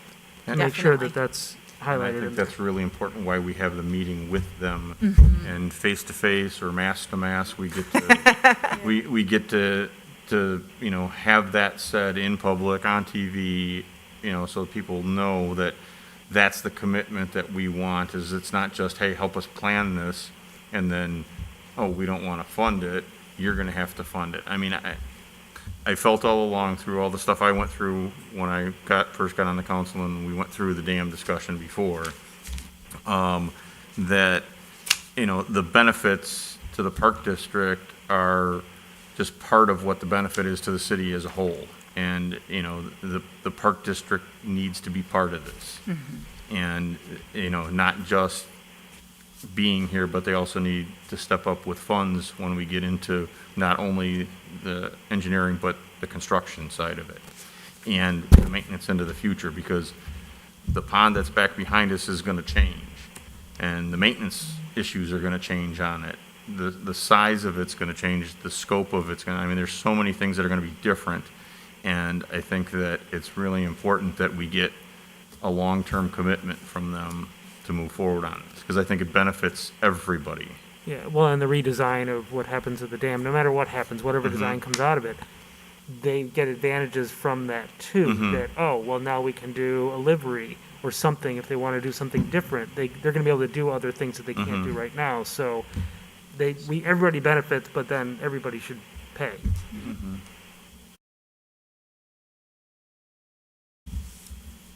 Anybody else? No, kind of along the lines with Mark, as I was reading through the MOU, I felt like it was all the burden put on the city, and I was like, is the Park District also going to be presented with this to turn this in also from that standpoint? Because I noticed on number 7, it said the city and I'm like, and. Yeah, I got the same impression reading the document. I think our situation is unique, not completely unique, but most of the time, DNR is simply dealing with one party that owns the dam that they are seeking to remove. And they know that we have the Park District involved, and I think they just anticipate that between the Park District and the city, we will work out the joint responsibilities and/or assign them to one or the other in our own negotiations. But I think they contemplate we will present them with an agreement with 3 signature lines on it. And on some level, it is a bit of a shell game. The taxpayer is paying for this, whether it comes out of our coffers or the park districts. It's important that we share. Or the state money, I mean. Or the state, for sure. That's right. We're all paying into it. And Gary had some? Just along the lines, Laura kind of took exactly what I was going to say, but I won't be surprised, a little bit different than what she said. I won't be surprised if the state is only going to enter an agreement with us, because we're the owner of the dam. We would have to have probably a separate IGA with the park district. That would, I don't know if the state's going to enter into an agreement with the park district. Fair enough. No, and that's fine, but I think, in my mind too, it's also important that the state sees that there's more than one entity that's involved and committed to this. And that may also help with their decision on funding, doing it and moving forward with it. If the Park District had wanted nothing to do with this and nothing to do with us trying to figure that out, they may shy away from trying to get in the middle of that. Right. It was. They've made it clear that they're not interested unless we're united. Right. That is exactly true. They want to see that, similar to the prior discussion, that the city is all in, the Park District is all in. Not only do we want to see it happen, but that we'll be able to come up with the aspects of it that do require us to back it up monetarily. Yes. Not against the dam coming out, but thinking kind of forward, because obviously it's going to change the levels of the river. What potential effects will that have on the Mahoney Creek tributary? What effects is that going to cause? Because obviously we've had some challenges with there. Is that going to cause everything to flow more quickly through that? Is it going to slow it down? That's downstream of our dam where it inlets into the river. It really won't have any effect on it. I can't imagine that would have any. Gary might. No, the big thing is the mud flats, the vista. You're not going to be able to see the big, broad river anymore. All of that changes, though. Yeah, Alderman Chan's correct. So Wrote down a note. from immediately downstream of the dam, if you could walk into the boil, if you will, from that point continuing downstream, there won't be any difference. From that point going upstream, roughly, I think it was roughly to Fabian Parkway, I think was what the original study showed. That stretch, you're going to see a difference. Like dozens of acres of mud flat and new grass that will start growing. Yeah, and if I can, and I'm not disputing what you're saying, but let's term it, let's be branding. Let's be branding. Yeah. It becomes dozens of acres of new upland wetlands or new riparian environment. Bike paths. Well, no, it's a riparian environment. It's Yes. made for the birds and the wildlife, and it's going to be natural grasses and floodplain. It's still floodplain. And a couple times a Natural year, prairie. it will be water. Yes. A couple times a year, it will be water. The one thing. There won't be mud. The one There thing won't be you mud. can say for certainty, it will not get wider than it is today. That won't happen. Mark? Yeah, I think the two things is obviously safety is number one, but it's also advertised as it's the right thing for the river. It's for the health of the river. The river will only get healthier. I paddle on a lot of rivers, and I was on the DuPage River the other day, and I was just amazed at how healthy that river is. The water's clear. You can see all the plants when you're going down it. It's good for the river. It's good for the fish. Number two is with Hitchcock. That I feel good about that too, since the whole thing ends up starting to flow into each other, so that it brings all the communities almost to one. It makes it easier, because going north on the river is a piece of cake. So now people can go up and down between multiple cities, and it's really easy because it does not flow quickly at all. Sometimes it's actually harder to go south when the wind is blowing. So we're gonna have to have a documentary for canoes and kayaks. Absolutely. We should be building up and using it. I was telling Laura earlier, I'm disappointed when I kayaked on the DuPage through Naperville.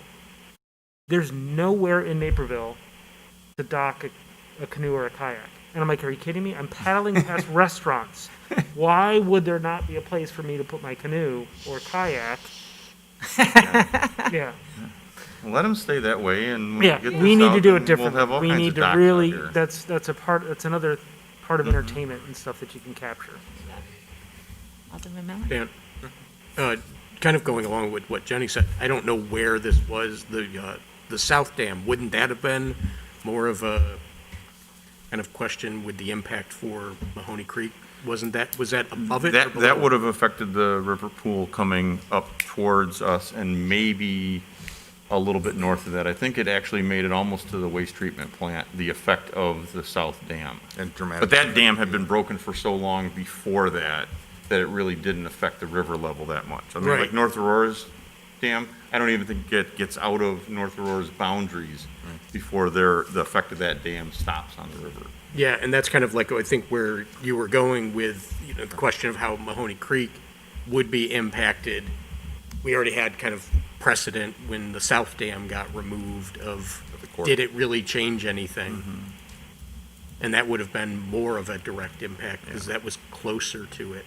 And that's where I just don't know if it was above it or below it. Yeah, and I think the drop, you gotta remember, Mahoney Creek, even from where it starts all the way Yeah. in the east to where it ends up in the river, the drop is radical. I mean, that's a really big drop. It's only, I wanna say it's only like 10 feet difference or 12 feet different between the Batavia North Dam and Geneva. I mean, it's not that big a difference from each end. Anyone else? So we didn't have anything to really vote on tonight. You were just looking for continued support from us. Exactly, and I'll get the joint meeting set up. Excellent. Thank you. Thank you. Okay, on to item lucky number 13, approval of the third round of COVID-19 grants for small businesses and not-for-profits.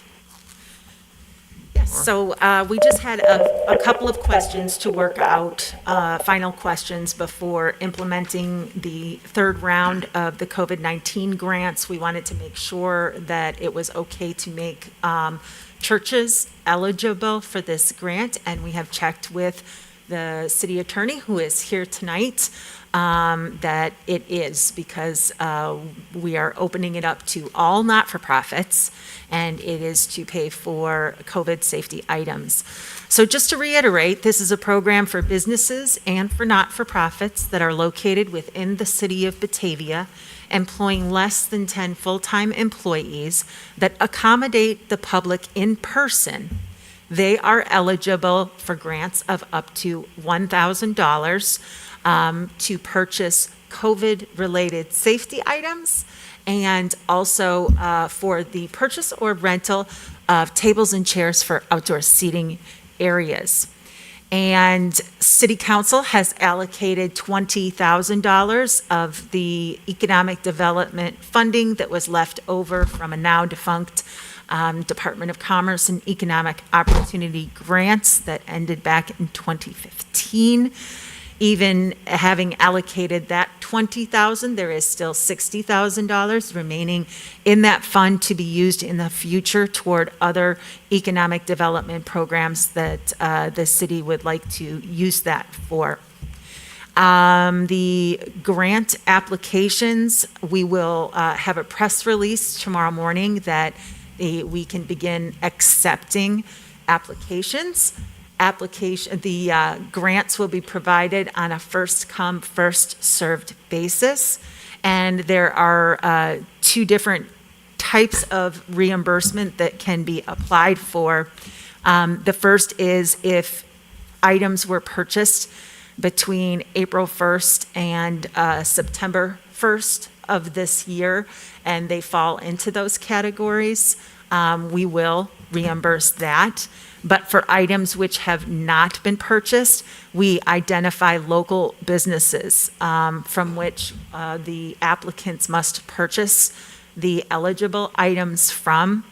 Those are Emergency Safety Supply, Accurate Door, Barco Products, Arthur P. O'Hara, Whiskey Acres for hand sanitizer, Unique Party Rentals, Con Printing for signage needs within the businesses, and R&M Specialties. And contact information for all of those businesses is located in the application. And then the grants are provided on a first-come, first-served basis until the $20,000 mark has been reached. In the event that we haven't reached that amount, the applications must be received by September 17th so that we are able to close out that program and then reallocate the funding that has not been used. Does anybody have any questions? I don't have a question, it's more of a comment. I wasn't here last week, I was still working, but I was listening to some of this going on, and I think maybe Sherry had asked about the initial point of the grant was economic development. And I think it kind of came to that point, but I just wanted to reiterate, and with churches being part of it, I believe that these supplies are back towards getting the public back out into the public so that we're doing it as safely as possible and alleviating fears and concerns, and that is what we really need to get the economic generation back into the community.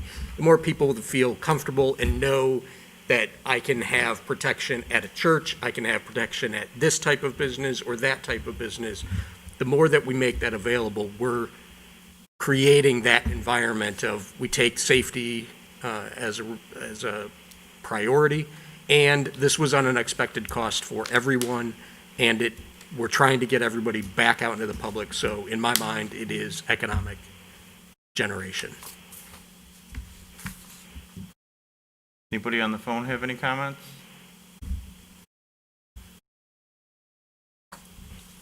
Would you like a motion on this for approval? Yes, please. Okay, I'll make the motion for approval on the third round of COVID-19 grants for small businesses and not-for-profits. Second. Motion by Wolf, second by Callahan. Roll call, please. Wolf, Aye.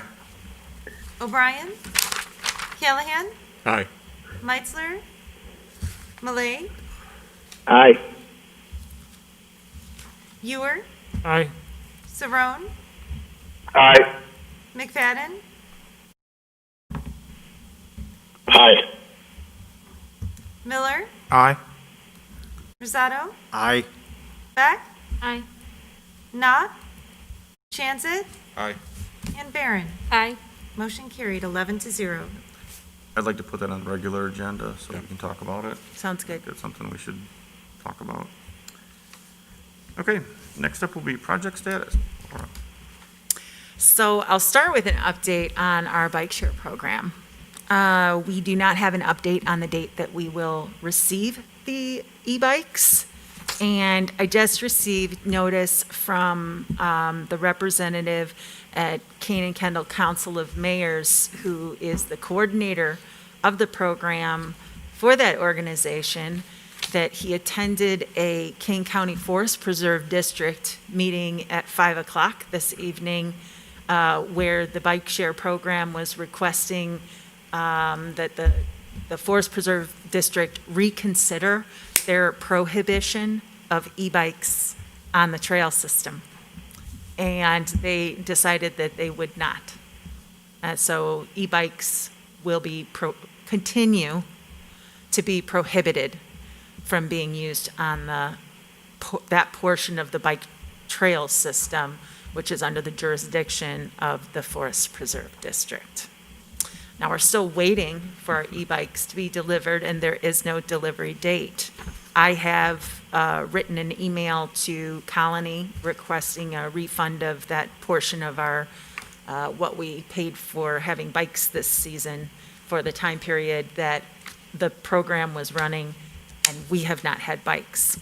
But given the fact that the Forest Preserve District continues to prohibit the use of the e-bikes on their trails, I am wondering if City Council would like to consider, rather than purchase of e-bikes, to go back to pedal bikes for this season, for me to see if they have pedal bikes in stock. Can those be delivered to us in short order? I'd like to have the Colony representative standing behind the microphone in the middle of this room Sounds good. and ask them personally why they're not here. I mean, if this was me at my job and I held somebody like this, I wouldn't have a job very long. So I'm not real happy with that. I really don't like the fact that we don't have an answer yet from the company. So as soon as you could arrange that, I'd love to see him down here to explain to us what happened.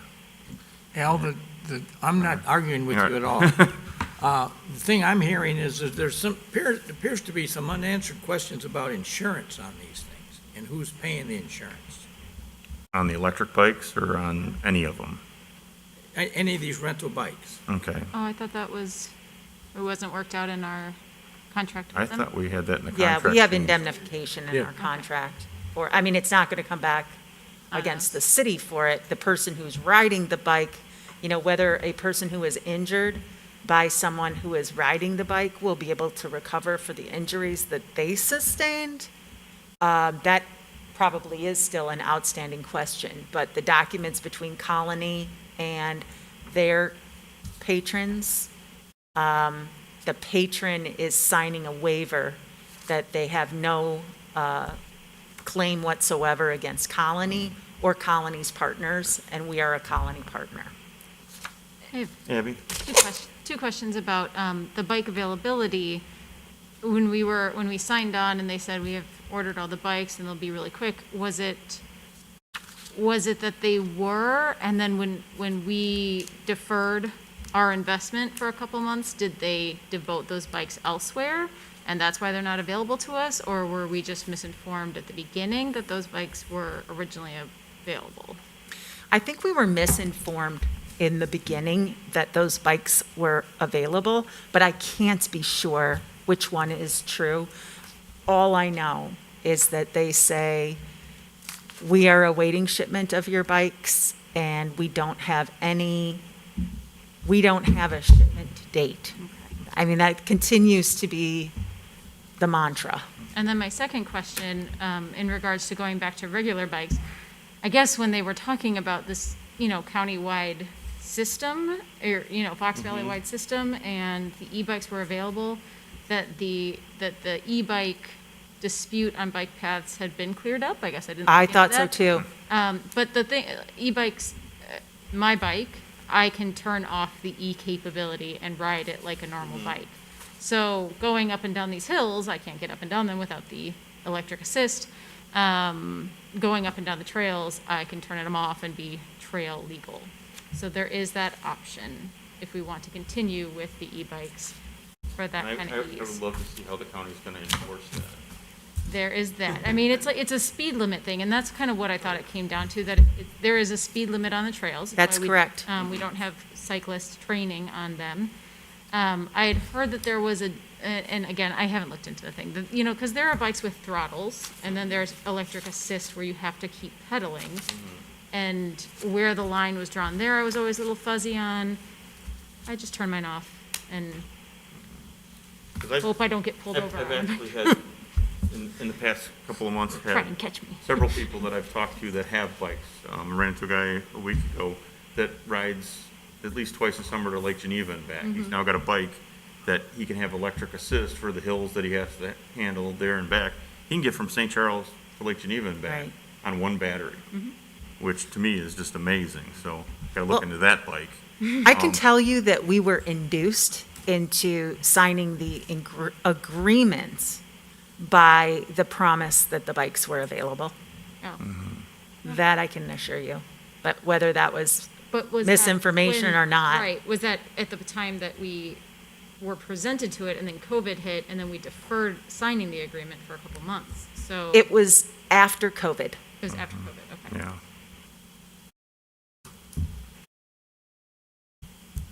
So it's a rocky start here, to say the least, with Colony. But I will continue to seek the city of Batavia getting value for whatever it has invested in this program.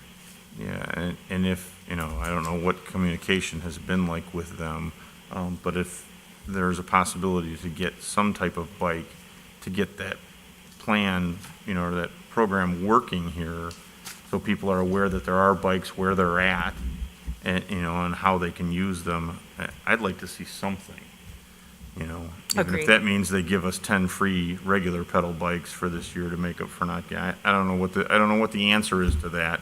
But again, I feel really bad that we said we were going to do this to the public and we've done, and nothing's materialized yet.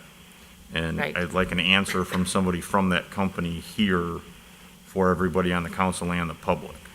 I can tell you that what press I have seen about the fact that Batavia program is not running has been, the reason given was that they have not received their bikes. So I don't think it's a reflection on the city, what the problem is right now. But it's just a bad situation that we'd like to be up and running in this program. Alan, I was going to ask, so if the Forest Preserve is not going to let us use these e-bikes on their trails, in no time in the future, do we not even pursue this anymore and look for the pedal bikes? That's what I think is that what everybody else was thinking as well? If we can't use e-bikes on the trails, You can use them, you just have to turn the electric assist off. but I don't know. They said no And e-bikes. that's the question I also in wanna the know is- email. like you said, where's the line? What I don't get is, the county is the one that's giving us money back on this. The county is participating in a we don't grant understand. program for us, and yet they knew up front. We were going to use e-bikes. That's one of the things that was an option, was the e-bikes. Right. Does that mean we have to, as city council, put heat on the county and Yeah. the forest preserve I didn't realize that. to change stuff that? was Because going I on. think that's. It's a surprise to me insane. this afternoon. Right, so that those are the questions that are these bikes, can we turn off the e-assist? Can they be turned off and we still use them on the trails? Yeah. Or are they saying not at all? I mean, I think of all the people that I see riding bikes with an e-assist bike, that they're pulling Burley with kids in it. I mean, I think of how many more miles I probably would have put on with my kids had I not had to go back up the hills, either walking it or really huffing it to get up the hill, with kids in the back. So, yeah, I like having him here and asking him questions about Yeah. where our bikes are, but also us discussing with the Forest Preserve and with Kane County, like, can we use these at all? Yeah, see, I think those are two questions, and I think Right. regardless of what we get back from Colony, I think that's something that we as a council, if we want to see this type of stuff happen, because this is going to be something that's going to be out there a lot more prevalent in the future, the e-assist bikes. I Long-term, mean, yeah. the prices have come down quite a bit from where they started, and I foresee them coming down even further in the future. So I think that's going to become a much more common thing. And we have a ton of trails out here that if they're not accessible by that, people are going to go where they can do that. And then we're going to lose those potential consumers in our town. And I don't want to see that happen. I think you have to ask yourself at the end of the day, who's making the money here?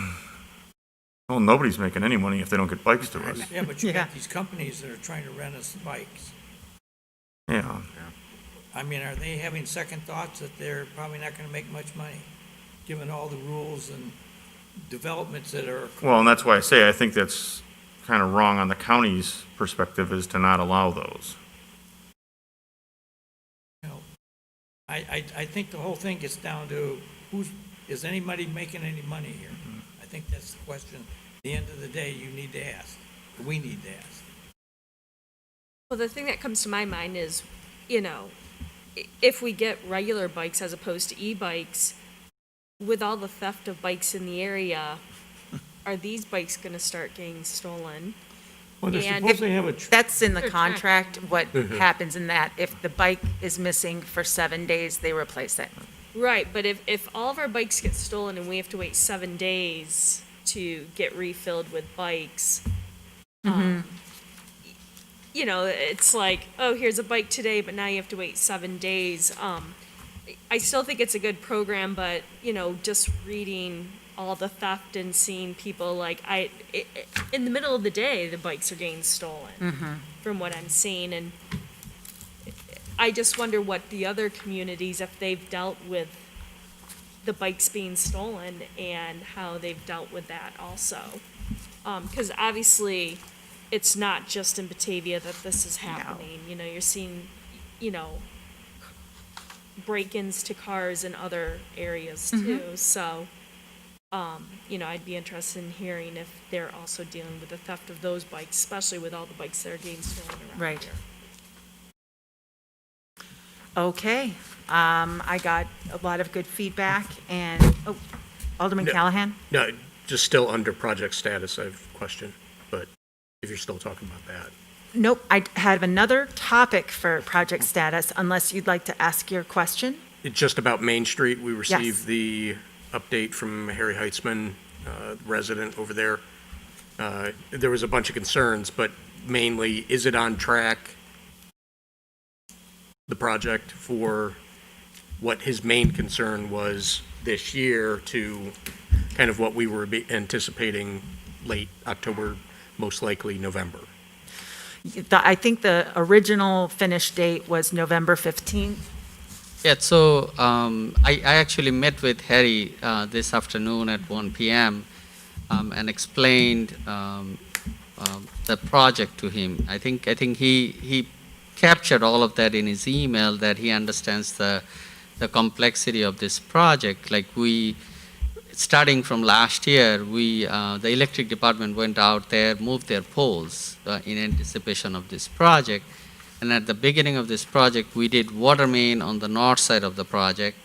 Then we actually started installing storm sewer from the Water Street end, and now proceeding, and now we are actually almost in front of his house at that intersection.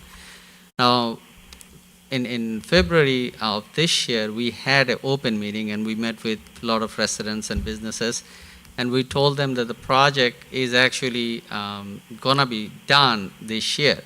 Now, at that time, we didn't know the COVID is gonna happen in March and how it's gonna impact the project. What has happened is, due to the COVID or coronavirus, NICOR could not do their project on a timely basis.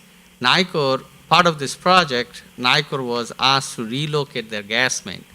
So when they relocated the gas main, they had to reconnect all the residents to the new gas main. Now, NICOR had a moratorium, if you want to say, due to the coronavirus, they could not go into people's house to connect them. In many cases, you know, so that was some delay. And when they got the permission to go into people's house, a lot of residents didn't want to give them permission to come into their house and put in the new service.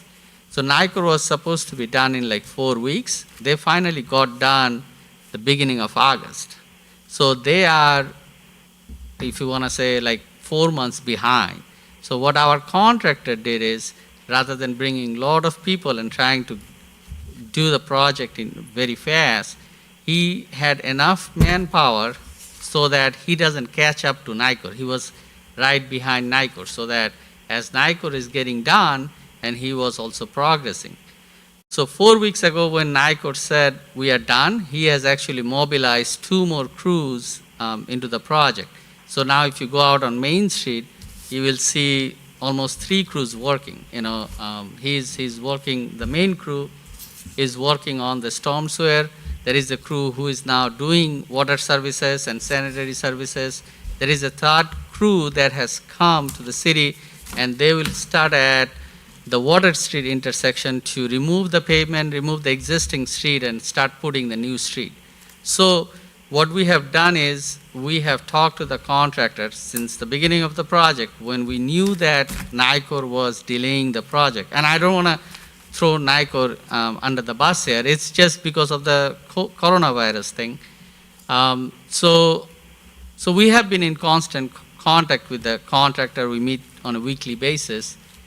What we have done now in last 4 weeks, we are pretty much looking at Route 31 and Main Street as two separate projects. So we asked the contractor, can you get done with, if you consider this as 2 different projects, can you get done? So he has presented a schedule to us, which shows that if we do not get bad weather, in a sense, rains for 7 days at a stretch, or, we get snowfall in early October or something like that, then he will get done with Route 31. The entire portion of Route 31 will be done. And on Main Street, he's showing that he will mostly done with what we call it the binder course, which means the top 2 inches of surface layer will not be done and the landscaping will not be done. But the road will be, it will have brand new curb, it will have brand new sidewalk, it will have brand new street, just the top 2 inches, because he will be into December when we expect the weather to be cold. And when it's cold, you don't want to pave the street, because if you pave, that road is not going to last long. So he's showing that well into Thanksgiving, he will be able to get done with the entire project. So he's behind schedule, but he has plan, and we are tracking the plan on a weekly basis. We are saying where you are, this is what you showed, and where you are this week. So as of today, we met today for the weekly meeting at 10:30 this morning. He showed that whatever his plan was 4 weeks ago, he's right up to that plan. So it's going according to the plan, and we are expecting to be, I want to call it a substantially complete. So the landscaping will not be done, because if you put the grass in December, it's not going to grow.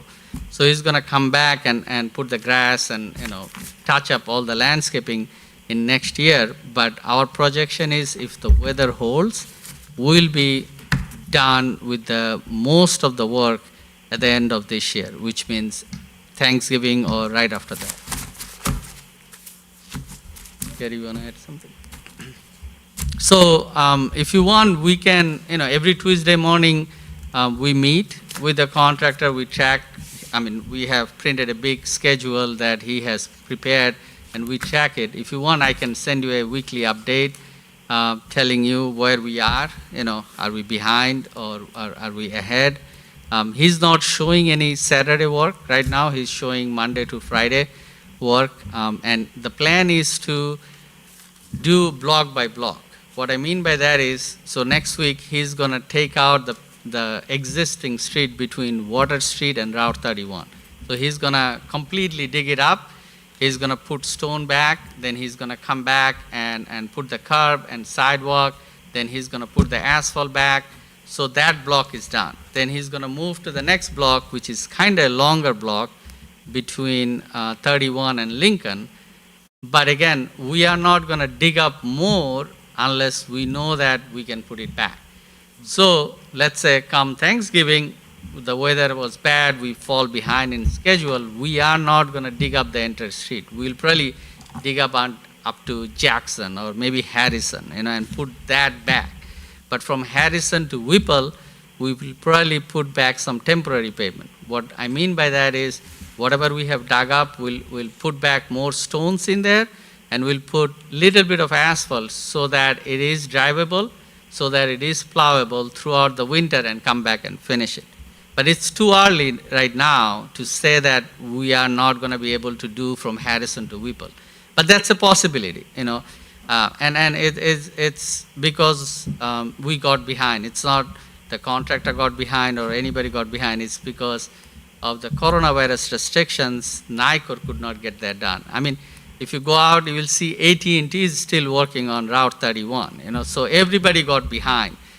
It's not only, Nicor is not only dealing with Batavia, they had projects in other places too where they were behind, so even though in our mind there is lot less cars traveling down Main Street or, anywhere in the city, the construction, actually it was good for us that less people are traveling down the street, but it impacted in a different way.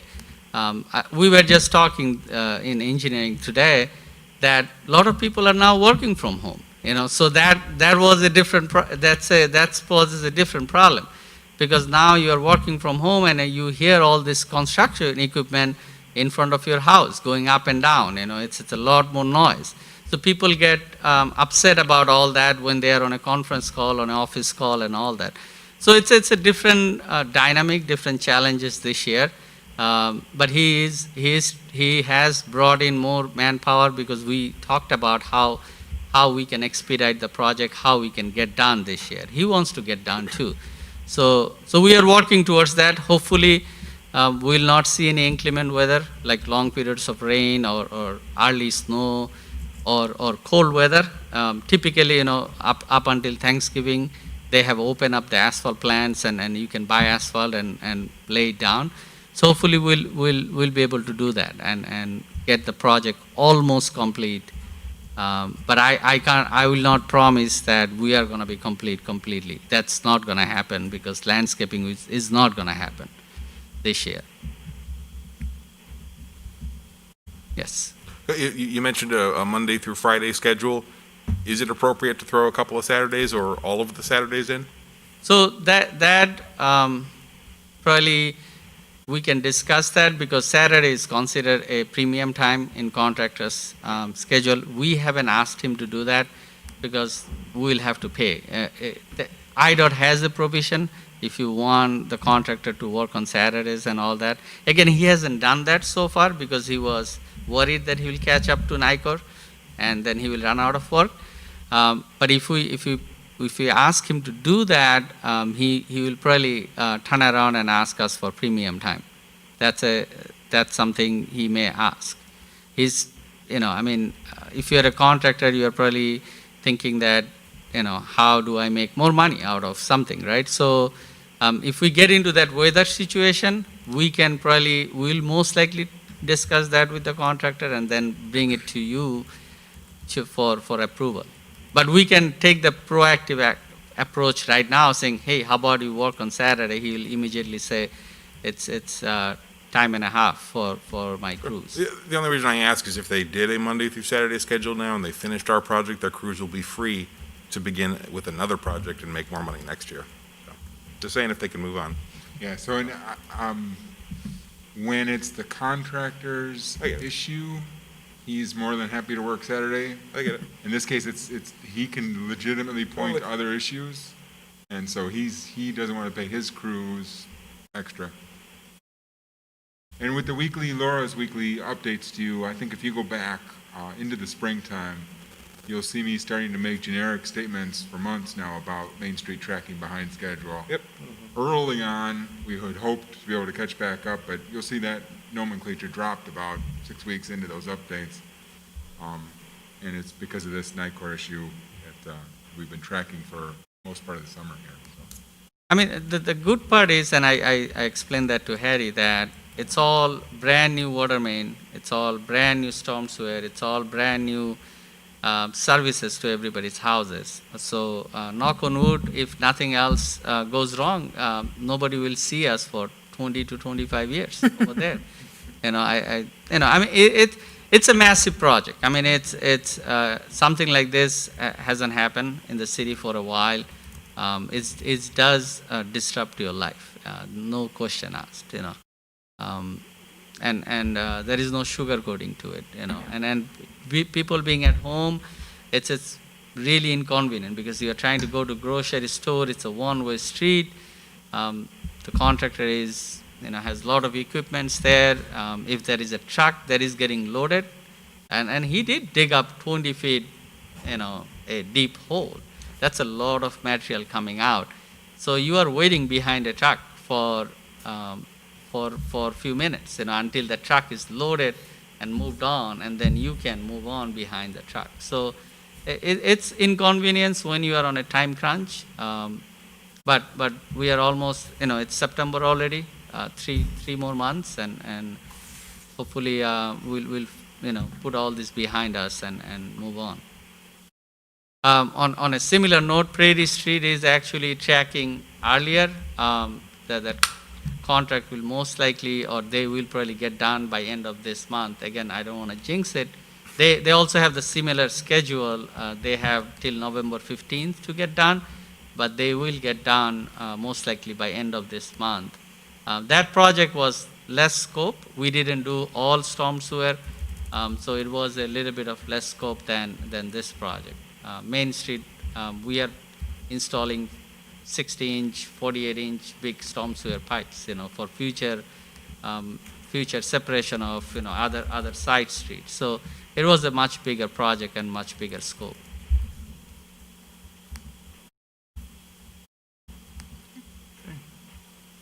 So I just have a couple more things that I'd like to discuss. Scott Haynes in the Public Properties and Services Department explored the possibility of hiring a cleaning service to help with the cleanup in the public dining areas. And it's less than $300 to have them come out periodically between Thursday and Sunday and do that. So we're going to hire that service for the remainder of this season to do that. And that's just on River Street? Is it just on River Street, or is it also No, on? there was a picture of Water Street in there too, so. Yeah, both of them. And it's Thursday through Sunday, and I think 9 o'clock or 9:30, Laura, I can't remember what time they were coming out. I thought it was 9:30. Yeah, it's around that time of night that they'd be on. Right. And what they'll do is, they're going to pick up the garbage. If the garbage cans are full, then they'll swap them out for an empty garbage receptacle. They're going to clean all of the surfaces, the tables, the chairs on North River Street, disinfect the chess pieces. They're going to look for if there are any railings or touched surfaces in that area, they're going to disinfect those as well. And is that on Saturday too with our farmer's market at 9? Yes. 9:30 at night, not 9:30 Yeah. in the Oh, morning. 9:30 at at night. night? I'm sorry. Yeah. Okay. So it should be cleaned by the morning because the dining area is closed down at 9. With regard to the dining areas, we have had a request by a private organization. They have a ticketed event that they wanted to host at the outdoor public dining area on South Water Street. And that's the first of those requests that we have received, but I can't imagine that it will be the last. And so I don't know, as a policy, whether we want to close those areas down for private events, or if the idea is that they should always be open to the public being able to dine there from the area businesses.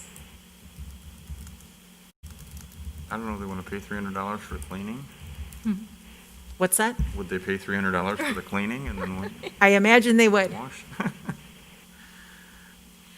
don't know, I'm kind of torn. I mean, I'd like to Yeah. see that there because I'd like to see the people downtown. Because having been to most of the events that are like that for different things in town, you always end up going somewhere else afterwards.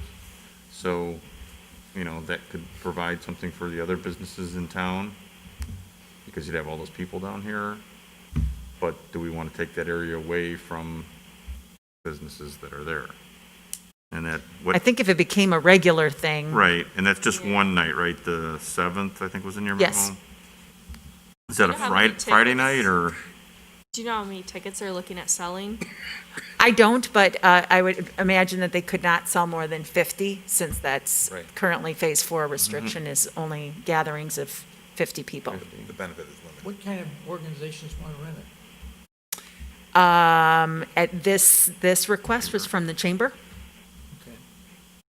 I was like Alan, where it was kind of like creating a policy on how many times do we realistically think that this might happen, on a one or two-Z kind of offshoot, just come to us and say, yeah, probably for that. If it starts to then become time and time again, but I just don't see a lot of the a lot of the necessity for creating a whole policy and all of the kind of what ifs and what about this that may occur as a result of it. It seems like with with restrictions being changed on a moment's notice, with 50 this week and maybe 25 the next, it would be have to be so nimble that I think it's just kind of keep it open. But if somebody brought an idea to us, that we could give the blessing. The event the other weekend, though, I mean, that was, how do you define the event that happened the other weekend? Is that just programming? That was Or- open to the public. It wasn't a ticketed event. Good point. Okay. Yeah, but I know a group, the Batavia Women's Group. They just did a Diane bingo Anderson. night. Yeah, she had Bingo. messaged and said, "Who do I contact about having a monthly meeting up there?" And I'm like, Just show up. right. It's a public space. Yeah, and that's where I was kind of thinking that, and I see that they did actually do it on River Street, so it didn't, and that's where I'm kind of like with you on it. It seems to work itself out. It's only, what do you do if it's a ticketed event, and maybe You're that trying just to reserve space. I right, think, is and what then this maybe on that, it's a case-by-case basis where we just kind of look at So it. this and- is, they want exclusive use of the area to put a tent over it, so, and then it would be from 6 to 8 that evening. So do we want to say, no public, it's just for this event on that evening? I mean, do we set a policy, it's like no more than once a month or something like that, and that way it doesn't get out of hand? I don't know. It's, because you don't want it every weekend that, oh, great, now, every Saturday, nobody can go down there, but if it was one out of every Well, 8 and not weekend everything days- that's on that is ours. This is the city's on It Water is. Street. It's all donated from Barco Products. The umbrellas and everything too? I thought those were provided by Batavia Enterprises. Yeah. I And the thought they lights, paid yeah. for all the umbrellas. And lighting. And the lights. Tables were donated and the lights. So, I mean, as long as, I guess as long as, if there's anybody else involved in that, as well as us saying okay to it, that the chamber has that worked out with them, I think one time is fine. So check with the, with BEI to Mhm. make sure that it's okay with them. Yeah. I wouldn't doubt that BEI is part of the sponsorship of the event anyway. Mm-hmm. Can I ask a question real quick? Sure. Go ahead. How can we decide to shut a public street down for someone, but then say no to somebody else? Well, how about we just use the pre-existing block party permits that we have? Pre-existing block party? Well, when you've got a block party, well, where if you're shutting down a street, you're shutting down the street for kind of neighbors in that neighborhood, but not all the neighbors might take part in it. It has the same kind of feel. Let them do let the organization or the entity that's wanting to do for Water Street. I don't think for River Street, because that is just way too complex, but Water Street as a block party permit going through the process, that always vets itself out well. Except at a block party is, I mean, it's, like this would be, if you don't have a ticket, you can't come in, whereas a block party is a potluck where anybody shows up. Right, I'm just saying there's a lot of similarities there for how do we know who it's going to be, and the saying yes or no process to it. There's a lot of the same, it's not exact, because nothing is exact anymore for these situations, but it's a potential avenue, or at least guidance as to, we do something similar, how can we tailor that for this situation, for that one street? And again, it might not be all that, we might be only looking at this event for this next 3 months, and that's it.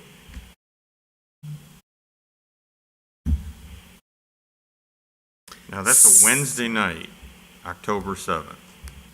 So I guess my feeling would be it's not taken away from Friday or Saturday night, which is probably the biggest night of use that I've seen personally down there on Water Street. Yep.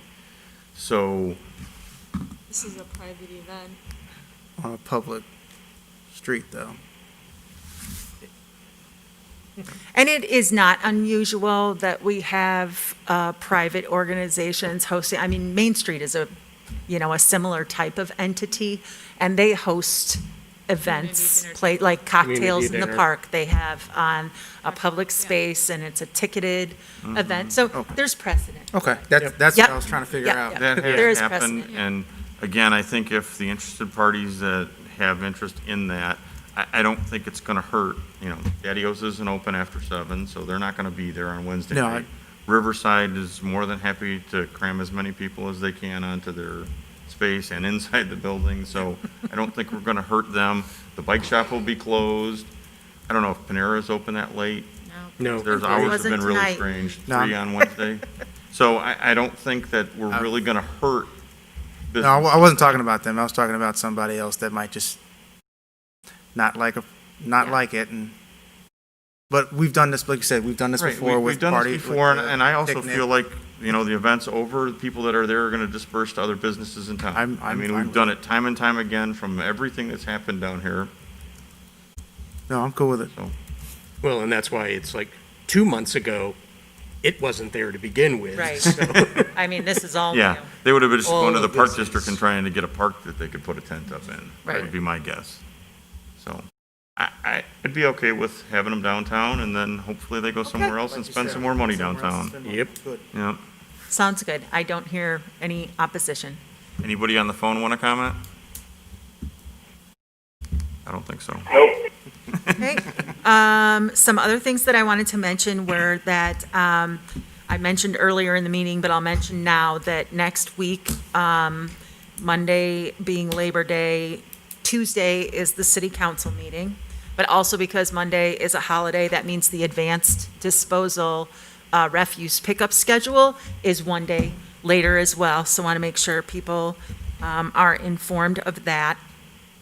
And then finally, there are the Mask Up for Batavia yard signs. And so the organizers of that event dropped those off so that any of the aldermen who would like to take a sign for your yard can take one tonight. And then anyone who is listening to this presentation, if you want a sign for your yard, there is a website that they have set up, and you can request a sign from them. And it's Mask Up, 4, Batavia.com. And there's an email address, and if you send a request to that email address, they'll get you hooked up with a sign. And that's all I have in project status, unless anybody has any other questions.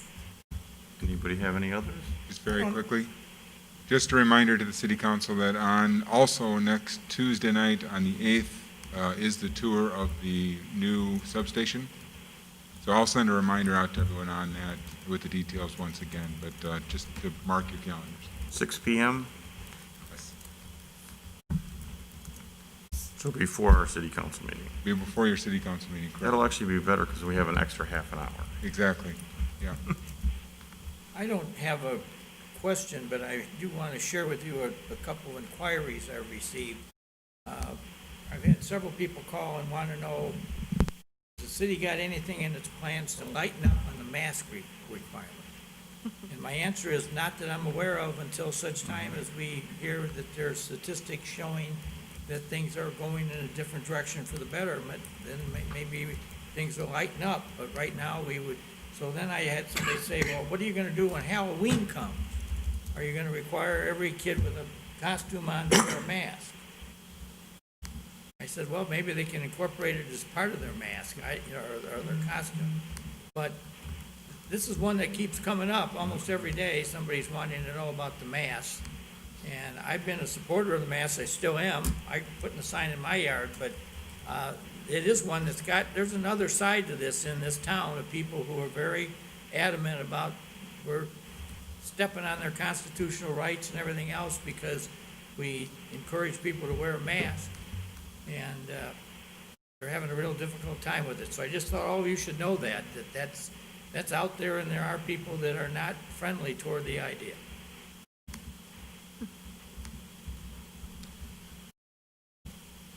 Marty? Is it other? Yep, we're in other. But it's kind of a question for you. The resident that emailed about payment programs and mandated shutoffs, I just wanted to get some, not discuss her specifics, but more to the question of what is the state mandate? Is it 18 months, 2 years before, or that you have to offer for utilities? Does it only apply to NICOR and not the city? Could you kind of just speak to that? So Sure. I'm sure we're going to get some more questions from people as times get a little tough. So the giant private utilities are under the regulation of the ICC. And so the rules that were part of that message are something that had been developed for those organizations and mandated by the ICC.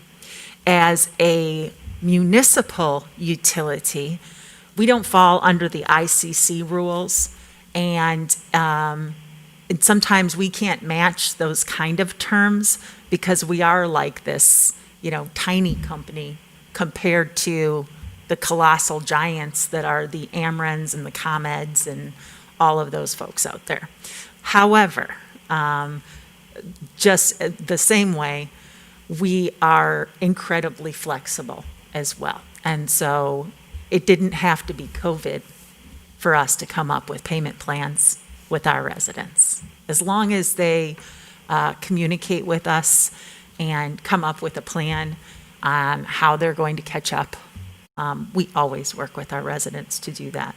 The people who are in utility billing are incredibly compassionate people. And so if the bill keeps stacking up and you feel like, oh, I just can't stand to make the call. Make the call and just work out a payment plan. I can't think of any circumstance where utility billing couldn't figure out a plan that worked for people. And that's exactly what I thought. It was more along the lines of making sure we're reiterating that out there so that people do know all of the options, because some people just either don't know or Right. don't want to ask. And, yes, there are difference with the economies of scale versus NICOR, but with that same kind of economies of scale, we can make exceptions from time to time because we have greater flexibility also. Right. Yes, thank you. I would just chime in, because we couldn't reply all. I did Right. reply directly to the staff in this case. I gave them a thank you for being as compassionate. I will echo your remarks. In this particular case, without getting too specific, if you can't afford $40 a month, you're not going to be able to afford $30 a month by extending it 6 months in this particular case. But they were still very compassionate the way they handled it. Thank you. I'll pass that along. This is an ongoing issue that we deal with since the day I got here. This has been floating around. And there is all kinds of reasons why they can't pay and what's happened. And I mean, a lot of it's a real heartbreak, and some of it I know is actually been occurring. And as Laura just said, our staff upstairs are remarkable people. They can hold the ground if they have to, but they can also bend over and be compassionate. And as long as you're cooperative with us and you send in the payment, I think we're pretty friendly and supportive.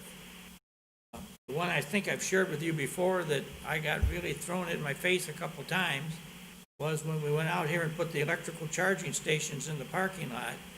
And I had a guy show up in my office with his 3 kids and his little kids with him, and he hands me $20. And he says, I owe you $300, but I only got 20 to pay you. But he says, I'll tell you, I'm really rubbed that I'm standing here trying to keep my family in lights, and you're outside giving away that electricity to those people who can afford to buy thousands upon thousands of dollars a car. And so that's one of the reasons I pushed that we put the credit card component to that electrical charge out there. And I know it did reduce the number of people that are using it, but I think it's the only fair way to be. I don't know how to respond to that argument that you can't pay your electric bill and your family's going to be sitting in the dark, but the city's down here giving away free electricity to electric cars. That one just didn't work in my mind. Anybody else? Not, we'll move on to item 16, executive session for the sale and purchase of real estate.